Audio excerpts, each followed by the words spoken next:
Hello everyone, welcome to Chetan Bharat learning. ਆਪਾਂ ਕੱਲ ਦੀ class 'ਚ ਈਕੋਸਿਸਟਮਸ ਡਾਇਵਰਸਿਟੀ ਸਟਾਰਟ ਕੀਤਾ ਸੀ, ਜਿਸ 'ਚ ਆਪਾਂ different types of terrestrial ecosystems ਦੇਖੇ ਸੀਗੇ, ਜਿਨ੍ਹਾਂ ਨੂੰ ਆਪਾਂ ਬਾਇਓਮਸ ਵੀ ਕਿਹਾ ਸੀ। Taiga biome, tundra biome, tropical rainforest. I hope ਉਹ ਤੁਸੀਂ ਕਲਾਸ ਅਟੈਂਡ ਕਰ ਲਈ ਹੋਣੀ ਹੈ, ਤੁਹਾਨੂੰ ਟੈਰੇਸਟਰੀਅਲ ਈਕੋਸਿਸਟਮਸ ਬਾਰੇ ਅੱਛੀ ਇਨਫੋਰਮੇਸ਼ਨ ਹੋਊਗੀ। ਹੁਣ ਅੱਜ ਦੀ ਕਲਾਸ ਆਪਾਂ ਸਟਾਰਟ ਕਰਾਂਗੇ ਇਕੁਏਟਿਕ ਈਕੋਸਿਸਟਮਸ ਤੋਂ। ਤਾਂ ਸਟਾਰਟਿੰਗ 'ਚ ਤਾਂ ਆਪਾਂ ਕੁਝ ਉਹੀ ਗੱਲਾਂ ਕਰਦੇ ਹਾਂ ਜਿਹੜੀਆਂ ਆਲਰੇਡੀ ਆਪਾਂ ਸਟਾਰਟਿੰਗ 'ਚ ਫਸਟ ਕਲਾਸ 'ਚ ਕਵਰ ਕੀਤੀਆਂ ਸੀ, ਟਾਈਪਸ ਆਫ ਇਕੁਏਟਿਕ ਈਕੋਸਿਸਟਮਸ। ਤਾਂ ਬੇਸਿਕਲੀ ਦੋ ਤਰ੍ਹਾਂ ਦੇ ਇਕੁਏਟਿਕ ਈਕੋਸਿਸਟਮਸ ਆਪਾਂ ਉਸ ਕਲਾਸ 'ਚ ਸਟੱਡੀ ਕੀਤੇ ਸੀਗੇ, ਫਰੈਸ਼ ਵਾਟਰ ਈਕੋਸਿਸਟਮਸ ਤੇ ਮਰੀਨ ਈਕੋਸਿਸਟਮਸ। ਆਫ ਕੋਰਸ ਇਹ ਜਿਹੜੀ ਡਿਸਟਿੰਕਸ਼ਨ ਆ ਔਨ ਦੀ ਬੇਸਿਸ ਆਫ ਸੈਲਿਨਿਟੀ ਹੈ। ਸੀ ਵਾਟਰ ਆਪਾਂ ਨੂੰ ਪਤਾ ਸੈਲਾਈਨ ਹੁੰਦਾ ਹੈ, ਫਰੈਸ਼ ਵਾਟਰ ਅਗੇਨ ਉਹਦੀ ਸੈਲਿਨਿਟੀ ਘੱਟ ਹੁੰਦੀ ਹੈ। ਸੈਲਿਨਿਟੀ ਮੈਜਰ ਕੀਤੀ ਜਾਂਦੀ ਹੈ ਪੀਪੀਟੀ 'ਚ, ਪਾਰਟਸ ਪਰ 1000, ਕਿ ਕਿੰਨੇ ਗ੍ਰਾਮਸ ਆਫ ਸਾਲਟ ਪ੍ਰੈਜ਼ੈਂਟ ਹੈ 1 kg ਆਫ ਵਾਟਰ 'ਚ। ਪਾਰਟਸ ਪਰ 1000 ਗ੍ਰਾਮਸ 1000 ਗ੍ਰਾਮਸ 'ਚ ਕਿੰਨਾ ਸਾਲਟ ਪ੍ਰੈਜ਼ੈਂਟ ਹੈ। ਤਾਂ ਜੇ ਤਾਂ ਸੈਲਿਨਿਟੀ 5 ਤੋਂ ਘੱਟ ਹੋਵੇ ਤਾਂ ਆਪਾਂ ਉਹਨੂੰ ਫਰੈਸ਼ ਵਾਟਰ ਇਕੋਸਿਸਟਮ ਕਹਿ ਦਈਦਾ। ਜੇ ਸੈਲਿਨਿਟੀ 35 ਤੋਂ ਜ਼ਿਆਦਾ ਹੋਵੇ, ਓਸ਼ਨ ਵਾਟਰ ਦੀ ਜਿਹੜੀ ਓਸ਼ਨਸ ਦੀ ਸੈਲਿਨਿਟੀ ਹੈ 35 ਦੇ ਅਰਾਊਂਡ ਹੁੰਦੀ ਹੈ, 35 ਤੋਂ ਜ਼ਿਆਦਾ ਹੀ ਹੁੰਦੀ ਹੈ, ਤੁਹਾਨੂੰ ਆਪਾਂ ਮੈਰੀਨ ਇਕੋਸਿਸਟਮਸ ਕਹਿ ਦਿੰਦੇ ਹਾਂ, ਸਾਲਟੀ ਵਾਟਰ ਕਹਿ ਦਿੰਦੇ ਹਾਂ। ਜੇ ਇਹਨਾਂ ਦੇ ਵਿੱਚ ਲਾਈ ਕਰ ਰਹੀ ਹੈ ਸੈਲਿਨਿਟੀ, ਤਾਂ ਉਹਦੇ ਲਈ ਆਪਾਂ ਟਰਮ ਯੂਜ਼ ਕਰਦੇ ਹਾਂ ਬ੍ਰੈਕਿਸ਼ ਵਾਟਰ। ਜਿਵੇਂ ਇੰਡੀਆ ਦੀਆਂ ਰਿਵਰਸ ਕਰਦੇ ਹੋਏ ਆਪਾਂ ਕੀਤਾ ਸੀ, ਲੂਨੀ ਰਿਵਰ ਹੈਜ਼ ਬ੍ਰੈਕਿਸ਼ ਵਾਟਰ, ਲੂਨੀ ਸਾਲਟੀ, ਮਤਲਬ ਪ੍ਰੋਪਰ ਸੀ ਵਾਟਰ ਜਿੰਨਾ ਸਾਲਟੀ ਨਹੀਂ, ਬਟ ਫਰੈਸ਼ ਵਾਟਰ ਤੋਂ ਥੋੜਾ ਜ਼ਿਆਦਾ ਸਾਲਟੀ। ਚਿਲਕਾ ਲੇਕ ਬ੍ਰੈਕਿਸ਼ ਵਾਟਰ ਲੇਕ ਆਪਾਂ ਕਹਿ ਦਿੰਦੇ ਹਾਂ ਕਿ ਸਾਲਟੀ ਹੈ, ਬਟ ਇੰਨਾ ਸਾਲਟੀ ਨਹੀਂ ਜਿੰਨਾ ਸੀ ਵਾਟਰ ਸਾਲਟੀ ਹੈ। ਤਾਂ ਇਹਨਾਂ ਦੋਨਾਂ ਦੇ ਵਿੱਚ ਆਉਂਦਾ ਬ੍ਰੈਕਿਸ਼ ਵਾਟਰ ਇਕੋਸਿਸਟਮਸ, ਜਿਹੜਾ ਮੀਡੀਅਮ ਸੈਲਿਨਿਟੀ ਵਾਲੇ ਹੁੰਦੇ ਆ, ਫਰੈਸ਼ ਤੋਂ ਥੋੜੀ ਜ਼ਿਆਦਾ, ਸੀ ਵਾਟਰ ਤੋਂ ਥੋੜੀ ਜਿਹੀ ਘੱਟ। ਤਾਂ ਇਹ ਆਪਾਂ ਇੱਕ ਹਿਸਾਬ ਨਾਲ ਕਹਿ ਸਕਦੇ ਹਾਂ ਕਾਈਂਡ ਆਫ ਟ੍ਰਾਂਜੀਸ਼ਨ ਵੀ ਰਿਪਰੈਜ਼ੈਂਟ ਕਰਦੇ ਆ between fresh water ecosystem and marine ecosystems. Fresh water ecosystem ਆਪਾਂ ਸਟੱਡੀ ਕੀਤਾ ਸੀ, ਫਿਰ ਦੋ ਤਰ੍ਹਾਂ ਦੇ ਹੋ ਸਕਦੇ ਆ, ਜਾਂ ਤਾਂ ਸਟੈਟਿਕ ਵਾਟਰ ਹੈ, ਸਟਿਲ ਵਾਟਰ ਹੈ, ਜਾਂ ਮੂਵਿੰਗ ਵਾਟਰ ਹੈ। ਪੌਂਡਸ, ਲੇਕਸ ਸਟੈਟਿਕ ਵਾਟਰ ਹੋ ਗਏ, ਰਿਵਰਸ, ਸਟਰੀਮਸ, ਵਾਟਰਫਾਲਸ, ਰਿਵੂਲੈਟਸ, ਇਹ ਸਾਰੇ ਮੂਵਿੰਗ ਵਾਟਰ ਦੇ ਐਗਜ਼ਾਮਪਲ ਹੋ ਗਏ, ਮੂਵਿੰਗ ਵਾਟਰ ਇਕੋਸਿਸਟਮ ਦੇ ਐਗਜ਼ਾਮਪਲ ਹੋ ਗਏ। ਐਂਡ ਇਹਦੇ ਲਈ ਆਪਾਂ ਕੁਝ ਸਪੈਸ਼ਲ ਟਰਮਸ ਵੀ ਦੇਖੀਆਂ ਸੀ। ਮੈਂ ਤੁਹਾਨੂੰ ਯਾਦ ਕਰਨ ਲਈ ਕਿਹਾ ਸੀਗਾ ਕਿ ਜਿੱਥੇ ਤਾਂ ਪਾਣੀ ਲੋਟ-ਪੋਟ ਹੋ ਰਿਹਾ ਉਹ ਹੈ ਲੋਟਿਕ ਇਕੋਸਿਸਟਮ। ਮੂਵਿੰਗ ਐਕੁਏਟਿਕ ਇਕੋਸਿਸਟਮਸ ਲਈ ਆਪਾਂ ਲੋਟਿਕ ਇਕੋਸਿਸਟਮ ਵਰਡ ਯੂਜ਼ ਕਰਦੇ ਹਾਂ। ਰਨਿੰਗ ਵਾਟਰ ਹੁੰਦਾ ਜਿੱਥੇ, ਸਪ੍ਰਿੰਗ, ਸਟਰੀਮਸ, ਰਿਵਰਸ। ਜਿੱਥੇ ਸਟੈਟਿਕ ਵਾਟਰ ਹੋਵੇ ਉੱਥੇ ਆਪਾਂ ਟਰਮ ਯੂਜ਼ ਕਰਦੇ ਹਾਂ ਲੈਂਟਿਕ ਇਕੋਸਿਸਟਮ, ਸਟੈਟਿਕ ਔਰ ਸਟਿਲ ਵਾਟਰ। ਪੌਂਡ, ਲੇਕ, ਸਵਾਂਪਸ ਵਗੈਰਾ ਇਸ ਕੈਟੇਗਰੀ 'ਚ ਆ ਜਾਂਦੇ ਆ। ਨਾਓ ਫਸਟ ਆਫ ਆਲ ਜੇ ਮੈਂ ਮੈਰੀਨ ਇਕੋਸਿਸਟਮਸ ਦੀ ਗੱਲ ਕਰਾਂ, ਹੁਣ ਐਗਜ਼ਾਮਪਲਸ ਦੇਣੀ, ਹੁਣ ਉੱਥੇ ਆਪਾਂ ਲੋਟਿਕ ਐਂਡ ਲੈਂਟਿਕ ਦੀ ਐਗਜ਼ਾਮਪਲਸ ਕੀਤੀਆਂ। ਮੈਰੀਨ ਇਕੋਸਿਸਟਮ 'ਚ ਓਪਨ ਓਸ਼ਨ ਦੇ ਨਾਲ ਨਾਲ ਮਾਰਜਨਲ ਸੀਜ਼ ਵਗੈਰਾ ਵੀ ਆ ਜਾਂਦੀਆਂ, ਮਤਲਬ ਇੱਕ ਤਾਂ ਇੰਡੀਅਨ ਓਸ਼ਨ ਹੋ ਗਈ, ਇੱਕ ਅਰੇਬੀਅਨ ਸੀ ਹੋ ਗਈ, ਅਟਲਾਂਟਿਕ ਓਸ਼ਨ, ਮੈਡੀਟੇਰੇਨੀਅਨ ਸੀ। ਇਹ ਆ ਜਾਂਦੇ ਆਪਣੇ ਪ੍ਰੋਪਰ ਜਿਹੜਾ ਸੀ ਵਾਟਰ ਇਕੋਸਿਸਟਮ ਹੈ, ਮੈਰੀਨ ਇਕੋਸਿਸਟਮ ਹੈ। ਬ੍ਰੈਕਿਸ਼ ਵਾਟਰ ਦੀ ਜਿਵੇਂ ਮੈਂ ਪਹਿਲਾਂ ਗੱਲ ਕੀਤੀ, ਕਿਉਂਕਿ ਇਹ ਟ੍ਰਾਂਜੀਸ਼ਨ ਰਿਪਰੈਜ਼ੈਂਟ ਕਰਦਾ ਹੈ। ਟ੍ਰਾਂਜੀਸ਼ਨ ਲਈ ਤੁਸੀਂ ਟਰਮ ਕੀਤਾ ਹੋਇਆ ਇਕੋਟੋਨ। What is an ecotone? It is a transition buffer zone between two distinct ecosystems, fresh water ecosystem and marine ecosystems ਦੇ ਵਿੱਚ ਦਾ ecotone ਹੈ, ਇਹ buffer zone ਹੈ, transition zone ਹੈ। Examples estuarine ecosystems, mangrove forest ਜਾਂ salt marshes, ਜਿਵੇਂ run of Kutch ਵਗੈਰਾ ਹੈ, ਉੱਥੇ ਸੌਲਟੀ ਮਾਰਸ਼ਿਸ ਐਗਜ਼ਿਸਟ ਕਰਦੀਆਂ। ਕੋਸਟਲ ਰੀਜਨਸ 'ਚ ਮੈਂਗਰੂਵ ਫੋਰੈਸਟ ਐਗਜ਼ਿਸਟ ਕਰਦੇ ਆ। ਟੈਰੇਸਟਰੀਅਲ ਐਂਡ ਓਸ਼ੀਐਨਿਕ, ਟੈਰੇਸਟਰੀਅਲ ਐਂਡ ਮੈਰੀਨ ਇਕੋਸਿਸਟਮਸ ਦੇ ਵਿੱਚ ਦਾ ਇਕੋਟੋਨ ਰਿਪਰੈਜ਼ੈਂਟ ਕਰਦੇ ਆ। ਐਸਚੁਰੀਜ਼ 'ਚ ਇੱਧਰੋਂ ਫਰੈਸ਼ ਵਾਟਰ ਤੇ ਸੈਲਾਈਨ ਵਾਟਰ ਦੀ ਮਿਕਸਿੰਗ ਹੋ ਰਹੀ ਹੈ, ਇਕੋਟੋਨ ਰਿਪਰੈਜ਼ੈਂਟ ਕਰ ਰਹੇ ਆ। Now, before we discuss types and peculiarities of aquatic ecosystem, ਜਿਹੜੇ ਆਪਾਂ ਹੁਣੇ ਡਿਸਕਸ ਕੀਤੇ, ਵੈਟਲੈਂਡਸ, ਐਸਚੁਰੀਜ਼ ਵਗੈਰਾ, ਆਪਾਂ ਪਹਿਲਾਂ ਥੋੜਾ ਜਿਹਾ ਮੈਰੀਨ ਫੂਡ ਚੇਨ ਬਾਰੇ ਇੱਕ ਛੋਟੀ ਜਿਹੀ ਡਿਸਕਸ਼ਨ ਕਰੀਏ। ਯੂਜਲੀ ਆਪਾਂ ਜਿਹੜੀ ਵੀ ਫੂਡ ਚੇਨ ਦੀ ਡਿਸਕਸ਼ਨ ਹੈ ਉਹ ਆਪਾਂ ਟੈਰੇਸਟਰੀਅਲ ਇਕੋਸਿਸਟਮਸ ਤੇ ਕੰਸਨਟਰੇਟ ਕਰਕੇ ਰੱਖੀ ਦੀ ਹੈ, ਲਾਈਕ ਗ੍ਰਾਸ ਈਟਨ ਬਾਈ ਡੀਅਰ, ਈਟਨ ਬਾਈ ਟਾਈਗਰ, ਜਾਂ ਜਿਵੇਂ ਆਪਾਂ ਰੈਪਟਾਈਲਸ ਵਾਲੀ ਚੇਨ ਲਿੱਤੀ ਸੀ, grass, grass hopper, frog, snake. ਤਾਂ ਮੋਸਟਲੀ ਜਦੋਂ ਕੋਈ ਫੂਡ ਚੇਨ ਬੋਲਦਾ, ਫੂਡ ਵੈਬ ਬੋਲਦਾ, ਆਪਣੇ ਦਿਮਾਗ 'ਚ ਹਮੇਸ਼ਾ ਟੈਰੈਸਟਰੀਅਲ ਇਕੋਸਿਸਟਮਸ ਹੀ ਆਉਂਦੇ ਆ, ਟੈਰੈਸਟਰੀਅਲ ਫੂਡ ਚੇਨਸ ਹੀ ਆਉਂਦੀਆਂ। But aquatic food chains, marine food chain particularly aquatic 'ਚ ਵੀ ਜਿਹੜੀ ਮੈਰੀਨ ਫੂਡ ਚੇਨ ਹੈ ਵੈਰੀ ਵੈਰੀ ਇੰਪੋਰਟੈਂਟ ਹੈ from the point of view of global biodiversity and global nutrient cycling. ਕਿਸ ਤਰ੍ਹਾਂ? ਕਿਉਂਕਿ ਹੁਣ ਜਿਵੇਂ ਆਪਾਂ ਕਹਿੰਦੇ ਹਾਂ ਕਿ ਪਲਾਂਟਸ ਆਕਸੀਜਨ ਰਿਲੀਜ਼ ਕਰਦੇ ਆ ਫੋਟੋਸਿੰਥੇਸਿਸ ਪ੍ਰੋਸੈਸ ਨਾਲ, ਕਾਰਬਨ ਡਾਈਆਕਸਾਈਡ ਨੂੰ ਅਬਜ਼ੌਰਬ ਕਰਦੇ ਆ, ਫੋਟੋਸਿੰਥੇਸਿਸ ਰਿਲੀਜ਼ ਕਰਦੇ ਆ। ਬਿਲਕੁਲ ਠੀਕ ਹੈ ਜੀ, ਕਰਦੇ ਆ। ਆਪਾਂ ਐਮਾਜ਼ਨ ਰੇਨ ਫੋਰੈਸਟ ਨੂੰ ਕਿਹਾ ਕਿ ਇਹ ਤਾਂ ਲੰਗਸ ਆਫ ਦੀ ਵਰਲਡ ਹੈ, ਬਰੀਦਿੰਗ ਹੋ ਰਹੀ ਹੈ ਐਮਾਜ਼ਨ ਰੇਨ ਫੋਰੈਸਟ 'ਚ। ਅਰਥ ਦੇ ਪੁਆਇੰਟ ਆਫ ਵਿਊ ਤੋਂ ਦੇਖਿਆ ਜਾਵੇ, ਆਪਾਂ ਨਾਮ ਦਿੱਤਾ ਐਮਾਜ਼ਨ ਫੋਰੈਸਟ ਨੂੰ ਉਹਨਾਂ ਦੀ ਇਕੋਲੋਜੀਕਲ ਇੰਪੋਰਟੈਂਸ ਨੂੰ ਸਮਝਦੇ ਹੋਏ। But fact of the matter ਇਹ ਹੈ ਕਿ ਓਸ਼ਨਸ 'ਚ ਕਿਤੇ ਜ਼ਿਆਦਾ ਐਕਸਚੇਂਜ ਆਫ ਗੈਸਿਸ ਹੋ ਰਹੀ ਹੈ as compare to land. Oceanic food chains ज़्यादा कंट्रीब्यूट कर रही हैं to the maintenance of the nutrient cycle, to the maintenance of the ecological balance. ये जिहड़ा एक्सचेंज ऑफ गैसेज हो रहा है कि कार्बन डाइऑक्साइड एटमोसफेयर तो अब्जॉर्ब की जा रही है, ऑक्सीजन रिलीज़ की जा रही है, टैरेस्ट्रीयल रीजनस से घट हो रहा है, ओशियानिक रीजनस से ज़्यादा हो रहा है। तो उतों ਦੀਆਂ ਮੈਰੀਨ ਰੀਜਨਸ ਦੀ ਵੀ ਫੂਡ ਚੇਨ ਬਾਰੇ ਥੋੜੀ ਜੀ ਆਪਾਂ ਨੂੰ ਇਨਫੋਰਮੇਸ਼ਨ ਹੋਣੀ ਚਾਹੀਦੀ ਹੈ। ਕੋਈ ਵੀ ਫੂਡ ਚੇਨ ਆਪਾਂ ਡਿਸਕਸ ਕੀਤਾ ਸੀ ਪ੍ਰੋਡਿਊਸਰਸ ਤੋਂ ਸਟਾਰਟ ਹੁੰਦੀ ਹੈ। ਉਹ ਆਰਗੈਨਿਜ਼ਮਸ ਜਿਹੜਾ ਆਪਣਾ ਖਾਣਾ ਆਪ ਬਣਾ ਸਕਦੇ ਹੈ, ਸੋਲਰ એનર્ਜੀ ਨੂੰ ਟਰੈਪ ਕਰਕੇ, ਕਾਰਬਨ ਡਾਈਆਕਸਾਈਡ ਦਾ ਇਸਤੇਮਾਲ ਕਰਕੇ ਉਹਨੂੰ ਆਰਗੈਨਿਕ ਕੰਪਾਊਂਡਸ 'ਚ ਕਨਵਰਟ ਕੀਤਾ, ਜਿਸ ਫਾਰਮ 'ਚ ਅੱਗੇ ਦੇ ਹਾਈਅਰ ਲਾਈਫ ਫਾਰਮਸ ਉਹਨਾਂ ਨੂੰ ਅਬਜ਼ੌਰਬ ਕਰ ਸਕਣ। ਤਾਂ ਮੈਰੀਨ ਫੂਡ ਚੇਨ ਵੀ ਆਟੋਟ੍ਰੋਫਸ ਨਾਲ ਹੀ ਸਟਾਰਟ ਹੁੰਦੀ ਹੈ। ਬਟ ਇੱਥੇ ਕਿਹੜੇ ਆਰਗੈਨਿਜ਼ਮਸ ਆਟੋਟ੍ਰੋਫਸ ਕੌਨਸਟੀਟਿਊਟ ਕਰਦੇ ਆ? ਹੁਣ ਜੇ ਆਪਾਂ ਰਿਵਰ ਇਕੋਸਿਸਟਮ ਦੀ ਗੱਲ ਕਰੀਏ ਜਾਂ ਮਾਰਸ਼ਿਸ ਵਾਲੇ ਇਕੋਸਿਸਟਮ ਦੀ ਗੱਲ ਕਰੀਏ, ਮੈਂਗਰੂਵ ਇਕੋਸਿਸਟਮ ਦੀ ਗੱਲ ਕਰੀਏ, ਜਿਹੜੇ ਮਤਲਬ ਟੈਰੈਸਟਰੀਅਲ ਰੀਜਨਸ ਦੇ ਵਿੱਚ ਹੀ ਐਕੁਏਟਿਕ ਇਕੋਸਿਸਟਮਸ ਪਾਏ ਜਾਂਦੇ ਆ, ਉੱਥੇ ਨਾ ਆਪਾਂ ਨੂੰ ਇਨ ਜਨਰਲ ਸੇ ਕਿ ਪਲਾਂਟਸ ਨਜ਼ਰ ਆ ਜਾਣਗੇ ਜਿਹੜੇ ਲੇਕਸ 'ਚ ਜਾਂ ਵੈਟਲੈਂਡਸ 'ਚ ਗਰੋ ਕਰ ਰਹੇ ਆ, ਤਾਂ ਉੱਥੋਂ ਫੂਡ ਚੇਨ ਸਟਾਰਟ ਹੋ ਗਈ। But marine area oceanic area हम अपन एज सच प्लांट्स नहीं नज़र आते ਜਿਹੜੇ ओशन की सरफेस है। कोस्टल एरिया फिर भी थोड़े बहुत हो सकते हैं, बट ओपन सीज से तो अपन कोई प्लांट्स नहीं नज़र आते। उत्थे तो जिथों तक नज़र जाती है पानी ही पानी है। फिर ओशनस किवें एडा वड्डा जिहड़ा न्यूट्रीएंट साइकिल है उस कंट्रीब्यूट कर रही हैं। ओशनस च किवें इकोसिस्टम या फूड चेन एग्जिस्ट करती है। ओशनस च foundation of the food chain की है, वो है planktons.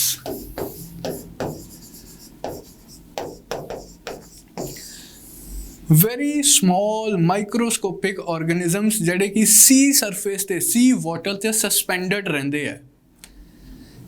They are not visible to the naked eye, but in general they are spread all over the surface of the ocean, and these are the foundation of the marine food chain. ਹੁਣ ਇਹ planktons भी दो तरह के हो सकते हैं, एक तो ऑटोट्रॉफिक है, एक हेटेरोट्रॉफिक है कि ਜਿਹੜੇ अपना खाना आप बना सकते हैं, एक ਜਿਹੜਾ दूजे ते डिपेंडेंट है। ਤਾਂ एक तरह दी है phytoplanktons and zooplanktons. Plant based, animal based, producers है, कंज्यूमर्स है। सब तो छोटी basic invisible, largely invisible level of the marine food chain is constituted by phytoplanktons, billions of single celled organisms, algae वगैरह, बैक्टीरिया वगैरह constitute करते हैं, जड़े photosynthetic process नाल अपना खाना आप बना सकते हैं। very मतलब otherwise सुनन च देखन च ये ज़्यादा इंपॉर्टेंट नहीं है, बट जिवें मैं पहला दसिया टैरेस्ट्रीयल रीजनस नालों ज़्यादा कार्बन ये अब्जॉर्ब करते हैं। अपना एक टर्म अगे जाके क्लाइमेट चेंज वाले टॉपिक च आप स्टडी करांगे, टर्म कार्बन सिंक।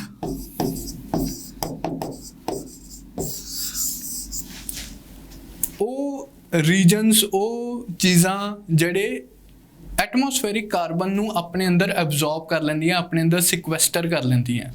फॉरेस्ट नूं जिवें आपां टिपिकली कहने दे act as carbon sink. Oceans are also very important carbon sinks. Oceans atmospheric carbon dioxide नूं अपने अंदर एब्जॉर्ब कर लैंदियां, सिक्वेस्टर कर लैंदियां। ठीक है जी।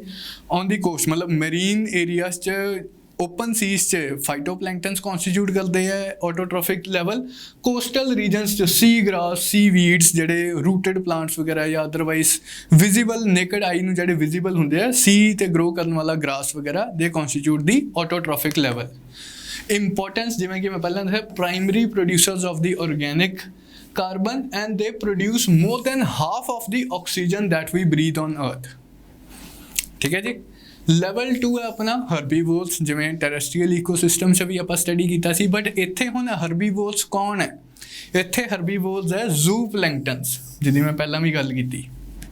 ये जूप्लैंक्टन्स की करते हैं? ये फाइटोप्लैंक्टन्स से फीड करते हैं, प्लस कुछ छोटियां फिश हैगियां जिहड़ियां अगेन डायरैक्टली भी फाइटोप्लैंक्टन ते फीड करती हैं। सर्जन फिश, पैरट फिश है कुछ रैंडम जी एग्जांपल्स, ग्रीन टर्टल्स, मेंटीस, ये कुछ स्मॉलर फिश है जड़ियाँ डायरैक्टली फाइटोप्लैंक्टन ते फीड करती हैं। So these constitute level 2 that is herbivores. हुण हर्बीवोर्स अपनी साइकी च रहिंदा, पर मरीन इकोसिस्टम च हर्बीवोर्स कौन है आपां नूं पता होना चाहिए। हुण इस तो अगे जिहड़ी मैरीन फूड चेन है, ओशनस दा एक लॉ हुंदा है, आपां अपने कल्चर च आपां वर्ड यूज करते हैं मत्स्य न्याय।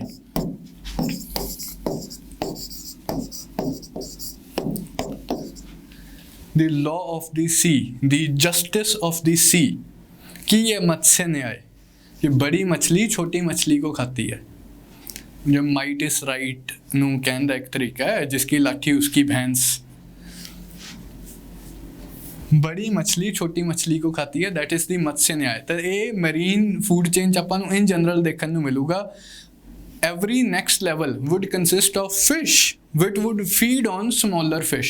ਆਪਾਂ ਇੱਥੇ ਹੀ ਵੇਖਿਆ ਲੈਵਲ 2 ਤੇ ਦੇਖਿਆ ਕੁਝ ਫਿਸ਼ ਹੈ ਜਿਹੜੇ ਕਿ ਫਾਈਟੋਪਲੈਂਕਟਨਸ ਤੇ ਫੀਡ ਕਰ ਰਹੇ ਹੈ, ਕੁਝ ਜ਼ੂਪਲੈਂਕਟਨ ਹੈ ਜਿਹੜੇ ਕਿ ਫਾਈਟੋਪਲੈਂਕਟਨ ਤੇ ਫੀਡ ਕਰ ਰਹੇ ਹੈ। ਨੈਕਸਟ ਲੈਵਲ ਆ ਜਾਊਗਾ ਕਾਰਨੀਵੋਰਸ ਦਾ। ਇਹ ਹੁਣ ਉਹ ਫਿਸ਼ ਕਨਸਟੀਟਿਊਟ ਕਰੂਗੀ, ਮੀਡੀਅਮ ਸਾਈਜ਼ ਦੀ ਫਿਸ਼ ਕਨਸਟੀਟਿਊਟ ਕਰਨਗੇ ਜਿਹੜੇ ਕਿ ਸਮਾਲਰ ਫਿਸ਼ ਤੇ ਫੀਡ ਕਰਦੇ, ਜਿਹੜੇ ਕਿ ਜ਼ੂਪਲੈਂਕਟਨ ਤੇ ਫੀਡ ਕਰਦੇ ਆ। carnivorous fish such as sardines, herring, salmon, etc. Plus it also includes larger animals like octopuses। Next level ਕੀ ਆਊਗਾ? ਟੌਪ ਪ੍ਰੈਡੇਟਰਸ ਦਾ। ਹੁਣ ਸਭ ਤੋਂ ਵੱਡੇ ਸਾਈਜ਼ ਦੀਆਂ ਜਿਹੜੀਆਂ ਫਿਸ਼ ਹੈ, ਸ਼ਾਰਕ, ਵੇਲ, ਡੋਲਫਿਨਸ, ਇੱਦਾਂ ਦੀਆਂ ਵੱਡੀਆਂ ਫਿਸ਼ ਕਾਰਨੀਵੋਰਸ ਤੇ, ਛੋਟੇ ਵਾਲੇ ਕਾਰਨੀਵੋਰਸ ਤੇ ਫੀਡ ਕਰਦੀਆਂ। ਪਲੱਸ ਅਦਰ ਐਨੀਮਲਸ ਵੀ ਹੋ ਸਕਦੇ ਜਿਵੇਂ ਕਿ ਸੀਲਸ ਐਂਡ ਵਾਲਰਸਿਸ, ਪੈਂਗੁਇਨਸ ਵਗੈਰਾ ਆ ਜਾਂਦੇ ਆ। ਇਹ ਸਾਰੇ ਮੈਰੀਨ ਇਕੋਸਿਸਟਮ 'ਚ ਟੌਪ ਪ੍ਰੈਡੇਟਰ ਲੈਵਲ ਕਨਸਟੀਟਿਊਟ ਕਰਦੇ ਆ। The largest fish that feed on smaller level carnivorous fish। ठीक है जी। Now एक छोटा जा मतलब ਇਹਦੇ ਨਾਲ ਆਪਣੇ ਫੂਡ ਚੇਨ ਵਾਲਾ ਐਸਪੈਕਟ ਕੰਪਲੀਟ ਹੁੰਦਾ ਹੈ। ਫਾਈਟੋਪਲੈਂਕਟਨ, ਜ਼ੂਪਲੈਂਕਟਨ, smaller herbivores fish, ਕਾਰਨੀਵੋਰਸ fish and the top ਪ੍ਰੈਡੇਟਰਸ, shark ਵਗੈਰਾ। ਤਾਂ ਇਹ ਆਪਣੀ ਮੈਰੀਨ ਫੂਡ ਚੇਨ ਹੈ। ਹੁਣ ਜੇ ਕਲਾਸੀਫਿਕੇਸ਼ਨ ਆਫ ਐਕੁਆਟਿਕ ਆਰਗੈਨਿਜ਼ਮਸ ਇੱਕ ਛੋਟਾ ਜਿਹਾ ਟੌਪਿਕ ਹੈ, ਮਤਲਬ ਇਹ ਅਦਰਵਾਈਜ਼ एक साइड टॉपिक तुसीं समझ सकते हो। जस्ट तुसीं ना ये नेम्स ध्यान च रखने, कोई आपां नूं रैंडम फैक्चुअल इन्फॉर्मेशन बेस्ड जे क्वेश्चन आ जाता है पेपर च, तो आप दस सकीए कि आह किस तरह के ऑर्गेनिजम्स है, किस तरह के ऑर्गेनिजम्स है। On the basis of where a particular organism exists in a marine ecosystem, आप different names ਦਿੱਤੇ ਹੋਏ ਆ, different categories 'ਚ divide ਕੀਤਾ ਹੋਇਆ marine organisms ਨੂੰ। ਉਹ organisms ਜਿਹੜੇ ਬਿਲਕੁਲ ਹੀ 에ਅਰ ਵਾਟਰ ਇੰਟਰਫੇਸ ਤੇ ਰਹਿੰਦੇ ਆ। Let's say this is a lake, a land ਹੈ ਇੱਧਰ, ਦਿਸ ਇਜ਼ ਵਾਟਰ। ਉਹ ਆਰਗੈਨਿਜ਼ਮਸ ਜਿਹੜੇ ਬਿਲਕੁਲ near the interface of air and water ਰਹਿੰਦੇ ਆ, ਜਿਵੇਂ ਕਿ ਫਲੋਟਿੰਗ ਪਲਾਂਟਸ, ਉਹਨਾਂ ਨੂੰ ਆਪਾਂ ਕਹਿੰਦੇ ਆ ਨਿਊਸਟਨ। ਇਹ ਨਾਮ ਜੇ ਆ ਥੋੜ੍ਹੇ ਜਿਹੇ ਧਿਆਨ 'ਚ ਰੱਖ ਲੈਣਾ, ਕੰਪਲੀਕੇਟਡ ਨਾਮ ਥੋੜ੍ਹੇ ਜਿਹੇ ਔਖੇ ਆ, ਆਪਾਂ बट याद रखने हैं। न्यूस्टन ਜਿਹੜੇ ਕਿ 에ਅਰ ਵਾਟਰ ਇੰਟਰਫੇਸ ਤੇ ਰਹਿੰਦੇ ਆ। ਫਿਰ ਕੁਝ ਪਲਾਂਟਸ ਇੱਦਾਂ ਦੇ ਹੁੰਦੇ ਆ ਪੈਰੀਫਾਈਟਨ, ਜਿਹੜੇ ਕਿ ਲੈਟਸ ਸੇ ਇੱਥੇ ਕੋਈ ਪਲਾਂਟ ਗਰੋ ਕੀਤਾ ਹੋਇਆ, ਲੇਕ ਇਕੋਸਿਸਟਮ ਦੀ ਮੈਂ ਗੱਲ ਕਰ ਰਿਹਾ, ਜਾਂ ਇੱਥੋਂ ਕੋਈ ਬੇਸ ਤੋਂ ਕੋਈ ਆਬਜੈਕਟ ਬਾਹਰ ਪ੍ਰੋਟਰੂਡ ਕਰ ਰਿਹਾ। ਕੁਝ ਆਰਗੈਨਿਜ਼ਮਸ ਆਪਣੇ ਆਪ ਨੂੰ ਇਹਨਾਂ ऑब्जेक्ट्स नाल या इन्हां प्लांट्स नाल, रूटेड ऑब्जेक्ट्स नाल, बेस तो निकलियां हुई प्रोजेक्शंस दे नाल अटैच कर लेंदे है। हुंदे इंडिपेंडेंट ही है लेकिन इत्थे अटैच कर लिया। इन्हां लई आपां वर्ड यूज करते हैं periphyton, attach to the submerged surfaces और स्टेम्स ऑफ रूटेड प्लांट्स।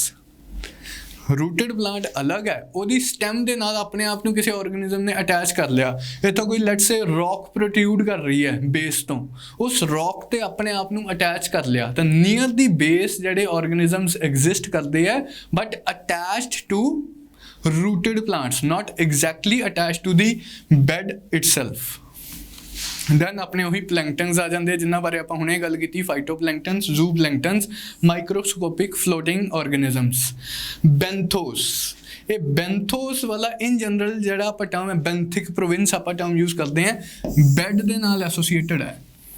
ਜਿਹੜੇ ਬੈੱਡ ਤੇ ਜਾਂ ਬੈੱਡ ਨਾਲ ਅਟੈਚਡ ਆਰਗੇਨਿਜ਼ਮਸ ਐਗਜ਼ਿਸਟ ਕਰਦੇ ਆ, ਆਰਗੇਨਿਜ਼ਮਸ ਲਿਵਿੰਗ ਐਟ ਔਰ near the bottom of the water ਮਾਸ, ਜਿਵੇਂ ਕਿ ਸੀ grass, ਹੈਗ fish.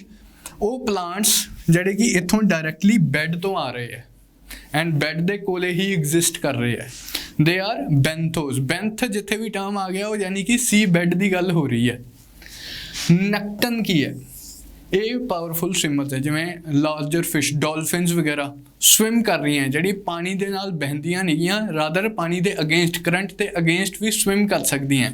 Powerful swimmers like whales, turtles etcetera. ਤਾਂ ਇਹ ਕੁਛ ਬਸ ਟਰਮੀਨੋਲੋਜੀ ਆ, ਤੁਸੀਂ ਧਿਆਨ 'ਚ ਰੱਖਣੀ ਹੈ। ਐਸਾ ਜਿਹਦਾ ਆਪਣੀ ਬਾਕੀ ਦੀ ਪੜ੍ਹਾਈ ਨਾਲ ਕੋਈ ਲੈਣਾ ਦੇਣਾ ਨਹੀਂ ਗਾ ਇਸ ਟੌਪਿਕ ਨਾਲ, ਇਸ ਟੌਪਿਕ ਦਾ। ਹੁਣ ਆਪਾਂ ਇੰਪੋਰਟੈਂਟ ਇੱਕ ਸਮਝਣ ਵਾਲਾ ਟੌਪਿਕ ਕਵਰ ਕਰਦੇ ਹਾਂ, ਵੈਰੀ ਇੰਪੋਰਟੈਂਟ ਹੈ, ਇਹਦੀ ਤੁਹਾਨੂੰ ਅੰਡਰਸਟੈਂਡਿੰਗ ਹੋਣੀ ਚਾਹੀਦੀ ਹੈ ਕਿ ਐਕੁਏਟਿਕ ਈਕੋਸਿਸਟਮ 'ਚ ਕੀ ਫੈਕਟਰਸ ਹੈ ਜਿਹੜੇ ਉਹਦੀ ਪ੍ਰੋਡਕਟਿਵਿਟੀ ਨੂੰ ਇਫੈਕਟ ਕਰਦੇ ਆ। ਲੈਟਸ ਸੇ ਦੋ ਈਕੋਸਿਸਟਮਸ ਹੈ, ਅਗੇਨ ਐਕੁਏਟਿਕ ਈਕੋਸਿਸਟਮ ਦੀ ਹੈ, ਦੋ ਲੇਕਸ ਹੈ। ਇੱਕ ਕੇਸ 'ਚ ਜ਼ਿਆਦਾ ਬਾਇਓਡਾਇਵਰਸਿਟੀ ਹੈ, ਇੱਕ ਲੇਕ 'ਚ ਘੱਟ ਬਾਇਓਡਾਇਵਰਸਿਟੀ ਹੈ। ਕੀ ਫੈਕਟਰਸ ਹੈ ਇਸ ਜਿਹੜੇ ਇਸ ਚੀਜ਼ ਨੂੰ ਇਫੈਕਟ ਕਰਦੇ ਆ? ਤਾਂ ਦੋ ਜਿਹੜੇ ਪ੍ਰਾਇਮਰੀ ਫੈਕਟਰਸ ਹੈ, ਸਨਲਾਈਟ ਐਂਡ ਆਕਸੀਜਨ। ਉਹੀ ਟੈਰੈਸਟਰੀਅਲ ਏਰੀਆਸ 'ਚ ਵੀ ਇਹੀ ਫੈਕਟਰ ਹੈ, sunlight and oxygen, plus availability of food. ਹੁਣ ਅਵੇਲੇਬਿਲਿਟੀ ਆਫ ਫੂਡ ਤਾਂ ਅਗੇਨ ਬਾਇਓਡਾਇਵਰਸਿਟੀ ਕੌਨਸਟੀਟਿਊਟ ਫੂਡ। ਤਾਂ ਪ੍ਰਾਇਮਰੀ ਜਿਹੜੇ ਫੈਕਟਰਸ ਹੈ ਉਹ ਸਨਲਾਈਟ ਐਂਡ ਆਕਸੀਜਨ ਹੀ ਹੈ। ਇੱਕ ਤੀਸਰਾ ਫੈਕਟਰ, ਇਹਨਾਂ ਦੋ ਫੈਕਟਰਸ ਨੂੰ ਆਪਾਂ ਹੁਣੇ ਡਿਟੇਲ 'ਚ ਕਰਦੇ ਹਾਂ। ਇੱਕ ਤੀਸਰਾ ਫੈਕਟਰ ਹੋ ਸਕਦਾ ਹੈ ਟੈਂਪਰੇਚਰ। ਹੁਣ ਟੈਂਪਰੇਚਰ ਕਿਵੇਂ ਬਾਇਓਡਾਇਵਰਸਿਟੀ ਨੂੰ ਇਫੈਕਟ ਕਰਦਾ ਹੈ, ਇਹਨਾਂ ਦੋਵਾਂ 'ਤੇ ਮੈਂ ਹੁਣੇ ਆਉਣਾ। temperature, marine organisms, they are very sensitive to the temperature changes। ਆਪਾਂ ਜੋਗ੍ਰਾਫੀ 'ਚ ਕਰਦੇ ਹੋਏ ਹਾਈਡਰੋਲੋਜੀ ਵਾਲਾ ਜਦੋਂ ਆਪਾਂ ਚੈਪਟਰ ਕੀਤਾ ਸੀ, ਇੱਕ ਚੀਜ਼ ਕੀਤੀ ਸੀ, ਜਾਂ ਕਲਾਈਮੇਟ ਵਾਲਾ ਵੀ ਚੈਪਟਰ ਜਦੋਂ ਆਪਾਂ ਕੀਤਾ ਸੀ ਕਿ water takes longer time to gets heated up, water takes longer time to gets cooled down। ਜਿਹੜੀ ਟੈਂਪਰੇਚਰ ਵੇਰੀਏਸ਼ਨਸ ਹੁੰਦੀਆਂ ਉਹ ਐਕੁਏਟਿਕ ਸਿਸਟਮ 'ਚ ਵਾਟਰ ਦੇ ਕੇਸ 'ਚ, ਵਾਟਰ ਬੋਡੀਜ਼ ਦੇ ਕੇਸ 'ਚ ਘੱਟ ਹੁੰਦੀਆਂ, ਲੈਂਡ ਦੇ ਕੇਸ 'ਚ ਜ਼ਿਆਦਾ ਹੁੰਦੀਆਂ। ਜਿਹੜੇ ਏਰੀਆਜ਼ ਓਸ਼ੀਅਨਿਕ ਏਰੀਆਜ਼ ਤੋਂ ਦੂਰ ਹੈ, ਕੌਂਟੀਨੈਂਟਲ ਏਰੀਆਜ਼ ਹੈ, ਉੱਥੇ ਕੌਂਟੀਨੈਂਟੈਲਿਟੀ ਜਿੱਥੇ ਇੱਕ ਫੈਕਟਰ ਹੈ, ਉੱਥੇ summers are very hot, winters are very cold. On the other hand places near to the coast they have moderate climate. ਕੀਤਾ ਸੀ ਕਲਾਈਮੇਟੋਲੋਜੀ 'ਚ ਆਪਾਂ, ਜਾਂ ਇਨ ਜਨਰਲ ਆਪਾਂ ਡਿਊਰਿੰਗ ਡੇ ਟਾਈਮ ਹੀ ਵੇਰੀਏਸ਼ਨ ਦੇਖਣੀ ਹੋਵੇ, ਡੇ ਐਂਡ ਨਾਈਟ ਦੀ ਵੇਰੀਏਸ਼ਨ ਦੇਖਣੀ ਹੋਵੇ, ਲੈਂਡ ਬਰੀਜ਼, ਸੀ ਬਰੀਜ਼ ਕਰਦੇ ਹੋਏ ਆਪਾਂ ਕੀਤਾ ਸੀ ਕਿ ਲੈਂਡ ਦਿਨੇ ਬਹੁਤ ਜ਼ਿਆਦਾ ਗਰਮ ਹੋ ਜਾਂਦੀ ਹੈ, ਰਾਤ ਨੂੰ ਬਹੁਤ ਠੰਡੀ ਹੋ ਜਾਂਦੀ ਹੈ। ਸੀ ਔਨ ਦੀ ਅਦਰ ਹੈਂਡ ਨਾ ਦਿਨੇ ਬਹੁਤ ਜ਼ਿਆਦਾ ਗਰਮ ਹੁੰਦੀ ਹੈ, ਨਾ ਰਾਤ ਨੂੰ ਬਹੁਤ ਜ਼ਿਆਦਾ ਠੰਡੀ ਹੁੰਦੀ ਹੈ। ਵਾਟਰ ਦੀ ਸਪੈਸੀਫਿਕ ਹੀਟ ਬਹੁਤ ਜ਼ਿਆਦਾ ਹੈ, ਇਸ ਲਈ ਉਹਦੇ ਟੈਂਪਰੇਚਰ ਚੇਂਜਿਸ ਬਹੁਤ ਘੱਟ ਹੁੰਦੀਆਂ। ਹੁਣ ਇਸ ਚੀਜ਼ ਦਾ ਬਾਇਓਡਾਇਵਰਸਿਟੀ 'ਤੇ ਇੰਪਲੀਕੇਸ਼ਨ ਕੀ ਹੈ? ਹੁਣ ਮੈਰੀਨ ਆਰਗੇਨਿਜ਼ਮਸ ਨੇ ਵੀ ਆਪਣੇ ਆਪ ਨੂੰ ਉਸ ਤਰ੍ਹਾਂ ਐਡਜਸਟ ਕੀਤਾ ਹੋਇਆ ਹੈ, ਐਕੁਏਟਿਕ ਆਰਗੇਨਿਜ਼ਮਸ ਨੇ ਵੀ ਆਪਣੇ ਆਪ ਨੂੰ ਉਸ ਹਿਸਾਬ ਨਾਲ ਐਡਜਸਟ ਕੀਤਾ ਹੋਇਆ ਕਿ ਵੀ ਜ਼ਿਆਦਾ ਚੇਂਜਿਸ ਇਨ ਟੈਂਪਰੇਚਰ ਨਹੀਂ ਆਉਣਗੇ। ਸਮਰ ਸੀਜ਼ਨ ਵਿੰਟਰ ਸੀਜ਼ਨ ਦੇ ਕੰਪੈਰੀਜ਼ਨ 'ਚ ਜ਼ਿਆਦਾ ਡਿਫਰੈਂਸ ਇਨ ਪਾਣੀ ਦਾ ਟੈਂਪਰੇਚਰ ਨਹੀਂ ਹੋਊਗਾ। Because of this long trend, marine या aquatic organism, they are very sensitive to the temperature changes। ਤਾਂ temperature change can ਇਫੈਕਟ ਜੇ ਕਲਾਈਮੇਟ ਚੇਂਜ ਕਰਕੇ ਜੇ ਬਹੁਤ ਹੀ ਸ਼ਾਰਟ ਸਪੈਨ ਆਫ ਟਾਈਮ 'ਚ ਕਲਾਈਮੇਟ ਚੇਂਜ ਹੋ ਜਾਏ, ਓਸ਼ੀਅਨਿਕ ਟੈਂਪਰੇਚਰ ਇਨਕਰੀਜ਼ ਹੋ ਜਾਏ, ਤਾਂ it can effect the productivity of ਦੀ ਐਕੁਏਟਿਕ ਈਕੋਸਿਸਟਮਸ। ਇੱਕ ਹੋਰ ਤਰੀਕੇ ਨਾਲ ਵੀ ਹੈ ਕਿ ਇਨ ਜਨਰਲ ਗਰਮ ਪਾਣੀ 'ਚ ਆਕਸੀਜਨ ਦੀ ਡਿਜ਼ੋਲਿਊਸ਼ਨ ਘੱਟ ਹੁੰਦੀ ਹੈ, ਆਕਸੀਜਨ ਡਿਜ਼ੋਲਵ ਘੱਟ ਹੁੰਦੀ ਹੈ ਗਰਮ ਪਾਣੀ 'ਚ। ਇਨ ਜਨਰਲ ਇਹ ਲਿਕੁਇਡਸ ਐਂਡ ਗੈਸਿਸ ਦੀ ਪ੍ਰੋਪਰਟੀਜ਼ 'ਚ ਕੈਮਿਸਟਰੀ ਵਾਲਿਆਂ ਨੇ ਪੜ੍ਹਿਆ ਹੋਊਗਾ, ਜਾਂ ਅਦਰਵਾਈਜ਼ ਆਪਾਂ ਲਾਈਫ 'ਚ ਐਕਸਪੀਰੀਅੰਸ ਕਰਦੇ ਆ। ਕੋਕ ਠੰਡਾ ਮਤਲਬ ਕੋਕਾ ਕੋਲਾ। ਆਮਿਰ ਖਾਨ ਜੀ ਨੇ ਆਪਾਂ ਨੂੰ ਇੰਨੇ ਟਾਈਮ ਤੋਂ ਸਮਝਾਇਆ ਹੈ, ਠੰਡਾ ਮਤਲਬ ਕੋਕਾ ਕੋਲਾ। ਜੇ ਤੁਸੀਂ ਕੋਕ ਨੂੰ ਲਾਈਕ ਚਿਲ ਕਰਕੇ ਉਹਦਾ ਖੋਲੋ ਉਹਨੂੰ ਐਂਡ ਤੁਸੀਂ ਇੱਕ ਗਰਮ ਬੋਟਲ ਸੇਮ ਟਾਈਮ ਤੇ ਸੇਮ ਤਰੀਕੇ ਨਾਲ ਪੈਕ ਕੀਤੀ ਗਈ ਬੋਟਲ ਸੇਮ ਦਿਨ ਪੁਰਾਣੀ ਬੋਟਲ ਇਨ ਜਨਰਲ ਤੁਸੀਂ ਉਹਨੂੰ ਨਾਰਮਲ ਰੂਮ ਟੈਂਪਰੇਚਰ ਤੇ ਰੱਖਿਆ ਹੋਇਆ ਉਹਨੂੰ ਖੋਲੋ, ਪਹਿਲੇ ਕੇਸ 'ਚ ਗੈਸ ਜ਼ਿਆਦਾ ਹੋਊਗੀ, ਦੂਸਰੇ ਕੇਸ 'ਚ ਗੈਸ ਘੱਟ ਹੋਊਗੀ, ਕਿਉਂਕਿ ਗੈਸ ਲਿਕੁਇਡ ਦੀ ਜਿਹੜਾ ਐਬਿਲਿਟੀ ਟੂ ਅਬਜ਼ੌਰਬ ਜਾਂ ability to dissolve a gas within itself ਹੈ ਉਹ ਟੈਂਪਰੇਚਰ ਡਿਪੈਂਡੈਂਟ ਕਮੋਡਿਟੀ ਹੈ। ਠੰਡੇ ਲਿਕੁਇਡ 'ਚ ਜ਼ਿਆਦਾ ਗੈਸ ਡਿਜ਼ੋਲਵ ਹੁੰਦੀ ਹੈ as compare to warmer liquid. Now same thing is true about ecosystem water and carbon dioxide oxygen as well ਕਿ ਜੇ ਵਾਟਰ ਦਾ ਟੈਂਪਰੇਚਰ ਜ਼ਿਆਦਾ ਹੋਊਗਾ ਤਾਂ ਆਕਸੀਜਨ ਉਸ 'ਚ ਘੱਟ ਹੋਊਗੀ। ਇਸ ਕਰਕੇ ਮਤਲਬ temperature can also B one of the factors that affects the productivity of the aquatic ਹੈਬਿਟੇਟਸ। ਜੇ ਕਿਸੇ ਕਾਰਨ ਕਿਸੇ ਵਾਟਰ ਬੋਡੀ ਦਾ ਟੈਂਪਰੇਚਰ ਇਨਕਰੀਜ਼ ਹੋ ਜਾਏ, ਹੁਣ ਐਗਜ਼ਾਮਪਲ ਪ੍ਰੈਕਟੀਕਲ ਮੈਂ ਤੁਹਾਨੂੰ ਐਗਜ਼ਾਮਪਲ ਦੇਣੀ ਹੋਵੇ ਕਿ ਐਕੁਆਟਿਕ ਬੋਡੀ ਦਾ ਵਾਟਰ ਟੈਂਪਰੇਚਰ ਕਿਵੇਂ ਇਨਕਰੀਜ਼ ਹੋ ਜਾਊਗਾ।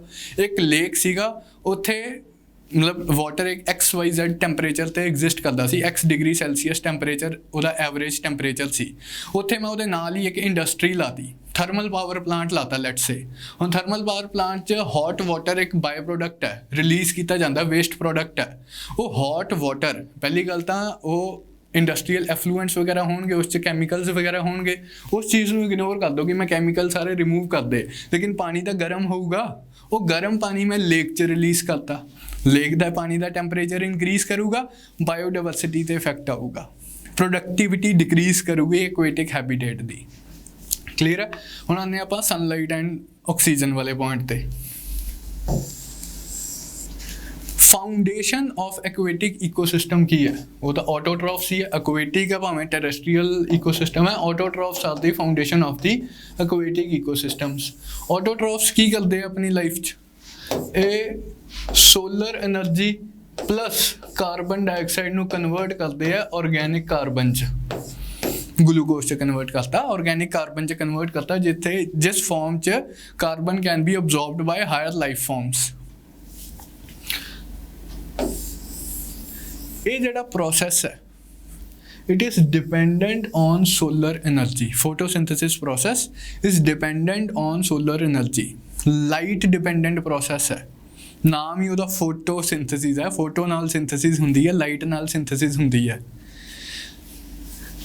On the other hand, let's say again ये अपनी वाटर बॉडी है, सूर्य देवता यहाँ चमक रहे हैं,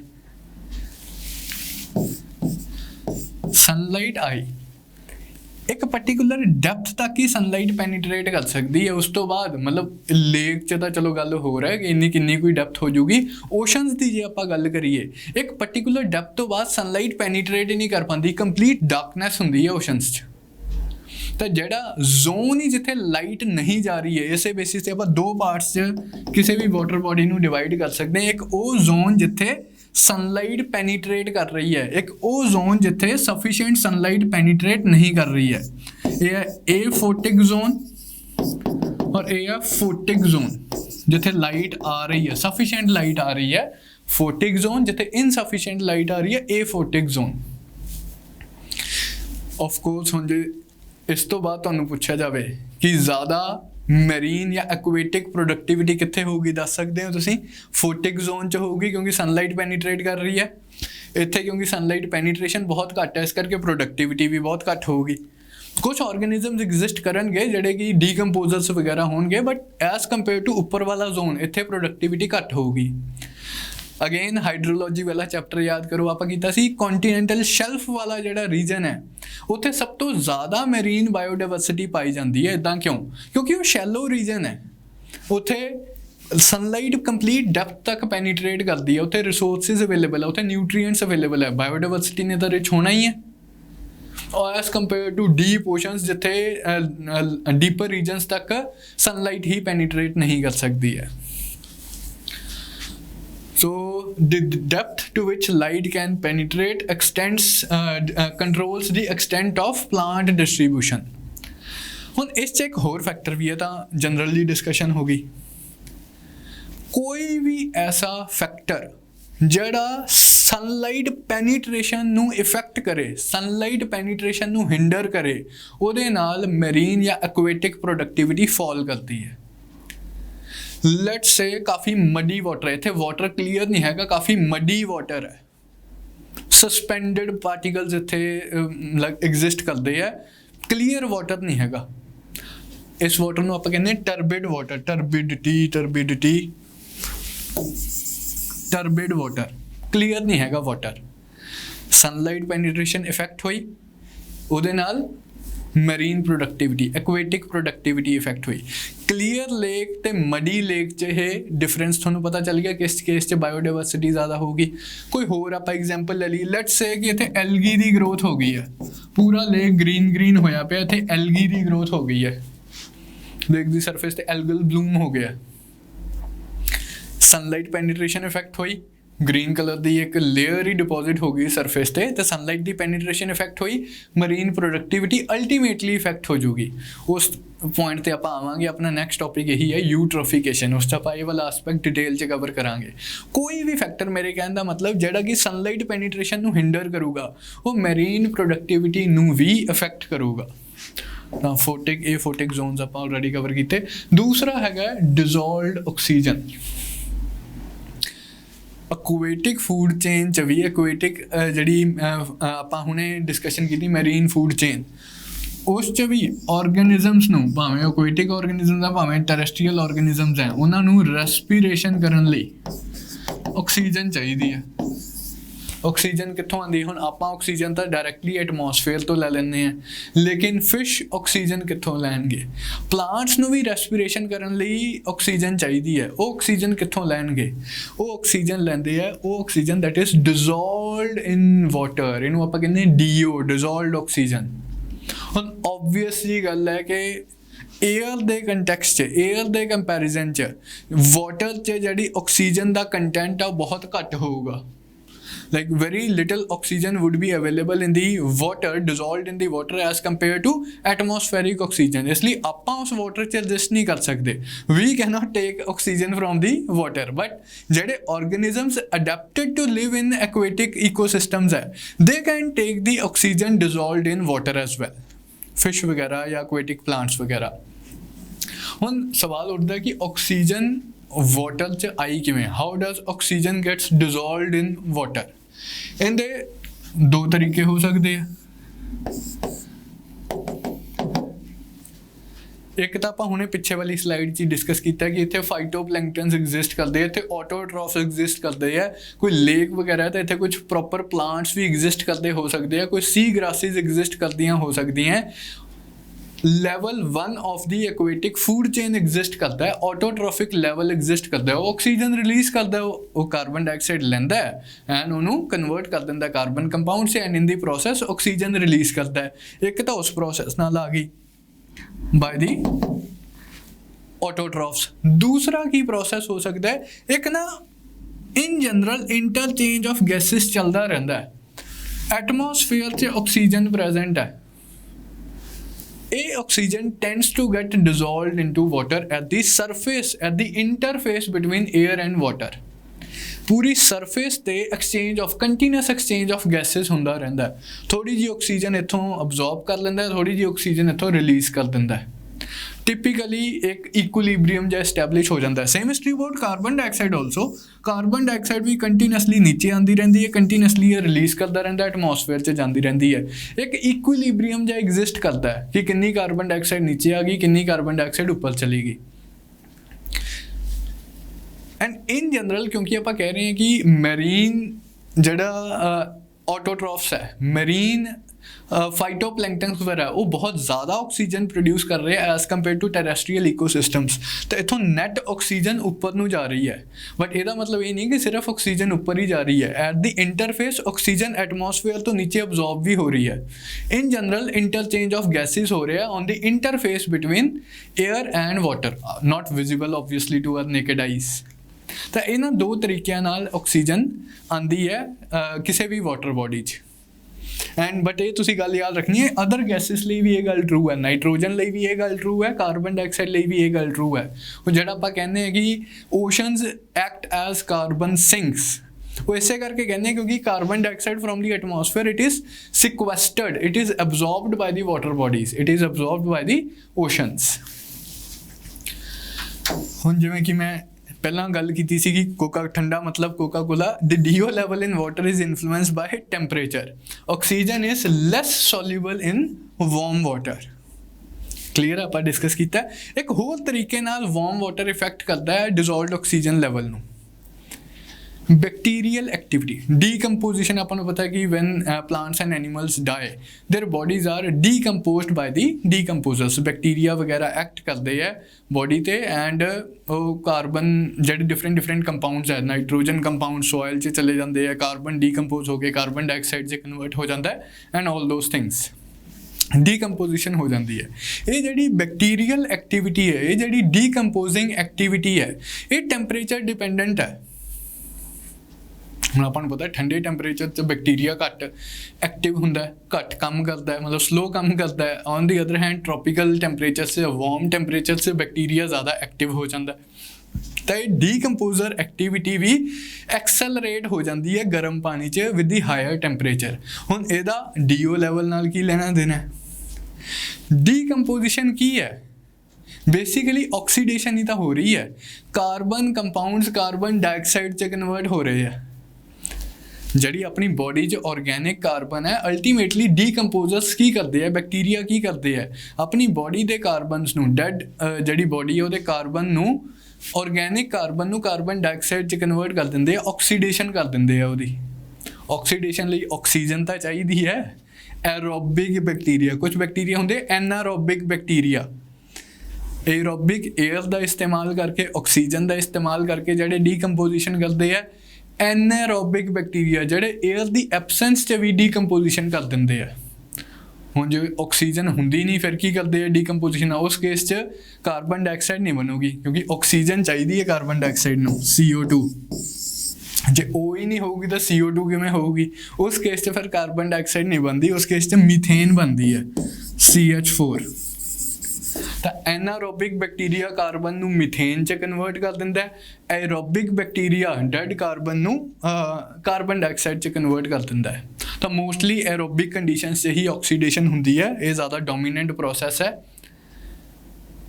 decomposition activity ਆਪਾਂ ਸਮਝਿਆ ਗਈ ਕਿ oxygen it requires oxygen for decomposition and ਜੇ ਵਾਰਮ ਟੈਂਪਰੇਚਰ ਹੋਊਗਾ ਹੁਣ ਵਾਪਸ ਆਉਂਦੇ ਹਾਂ ਇਸ ਗੱਲ ਤੇ ਜੇ ਵਾਰਮ ਟੈਂਪਰੇਚਰ ਹੋਊਗਾ ਉਹਦੇ ਨਾਲ ਬੈਕਟੀਰੀਅਲ ਐਕਟੀਵਿਟੀ ਐਕਸੈਲਰੇਟ ਹੋਊਗੀ ਡੀਕੰਪੋਜੀਸ਼ਨ ਵਾਲੀ ਡੀਕੰਪੋਜ਼ਰ ਐਕਟੀਵਿਟੀ ਐਕਸੈਲਰੇਟ ਹੋਊਗੀ ਉਹਦੇ ਲਈ ਜ਼ਿਆਦਾ ਆਕਸੀਜਨ ਚਾਹੀਦੀ ਹੈ ਉਹ ਜ਼ਿਆਦਾ ਆਕਸੀਜਨ ਕਿੱਥੋਂ ਮਿਲੂਗੀ ਉਹ ਵਾਟਰ ਬੋਡੀ ਤੋਂ ਅਬਜ਼ੌਰਬ ਕਰੂਗਾ ਜਿਹੜੀ ਡਿਜ਼ੋਲਵਡ ਆਕਸੀਜਨ ਉਹ ਅਬਜ਼ੌਰਬ ਕਰ ਲੂਗਾ ਬੈਕਟੀਰੀਆ ਸੋ ਦੈਟ ਉਹ ਡੀਕੰਪੋਜੀਸ਼ਨ ਕਰਦੇ ਕੌਨਸੀਕੁਐਂਸ ਕੀ ਹੈ ਜਿਹੜੀ ਵਾਟਰ ਬੋਡੀ ਹੈ ਉਹਦਾ ਆਕਸੀਜਨ ਲੈਵਲ ਘਟ ਗਿਆ ਆਕਸੀਜਨ ਲੈਵਲ ਘਟ ਗਿਆ ਯਾਨੀ ਕਿ ਐਕੁਆਟਿਕ ਲਾਈਫ ਲਈ ਜਿਹੜੇ ਐਨੀਮਲਸ ਵਗੈਰਾ ਉਹਨਾਂ ਲਈ ਔਖਾ ਹੋ ਗਿਆ ਫਿਸ਼ ਲਈ ਔਖਾ ਹੋ ਗਿਆ ਉਸ ਵਾਟਰ ਬੋਡੀ 'ਚ ਐਗਜ਼ਿਸਟ ਕਰਨਾ ਕਿਉਂਕਿ ਉਸ ਵਾਟਰ ਬੋਡੀ ਦਾ ਆਕਸੀਜਨ ਲੈਵਲ ਹੀ ਬਹੁਤ ਘਟ ਗਿਆ So oxygen is less soluble in warm water and warm water also enhances the decomposer activity.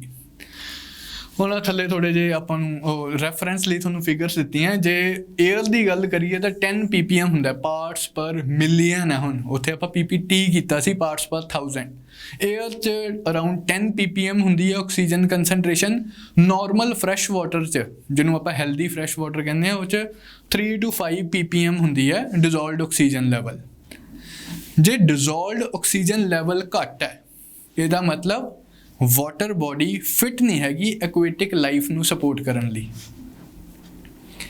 Water body healthy ਨਹੀਂ ਹੈਗੀ ਬਾਇਓਡਾਇਵਰਸਿਟੀ ਨੂੰ ਸਪੋਰਟ ਕਰਨ ਲਈ ਤਾਂ DO level is a measure of water pollution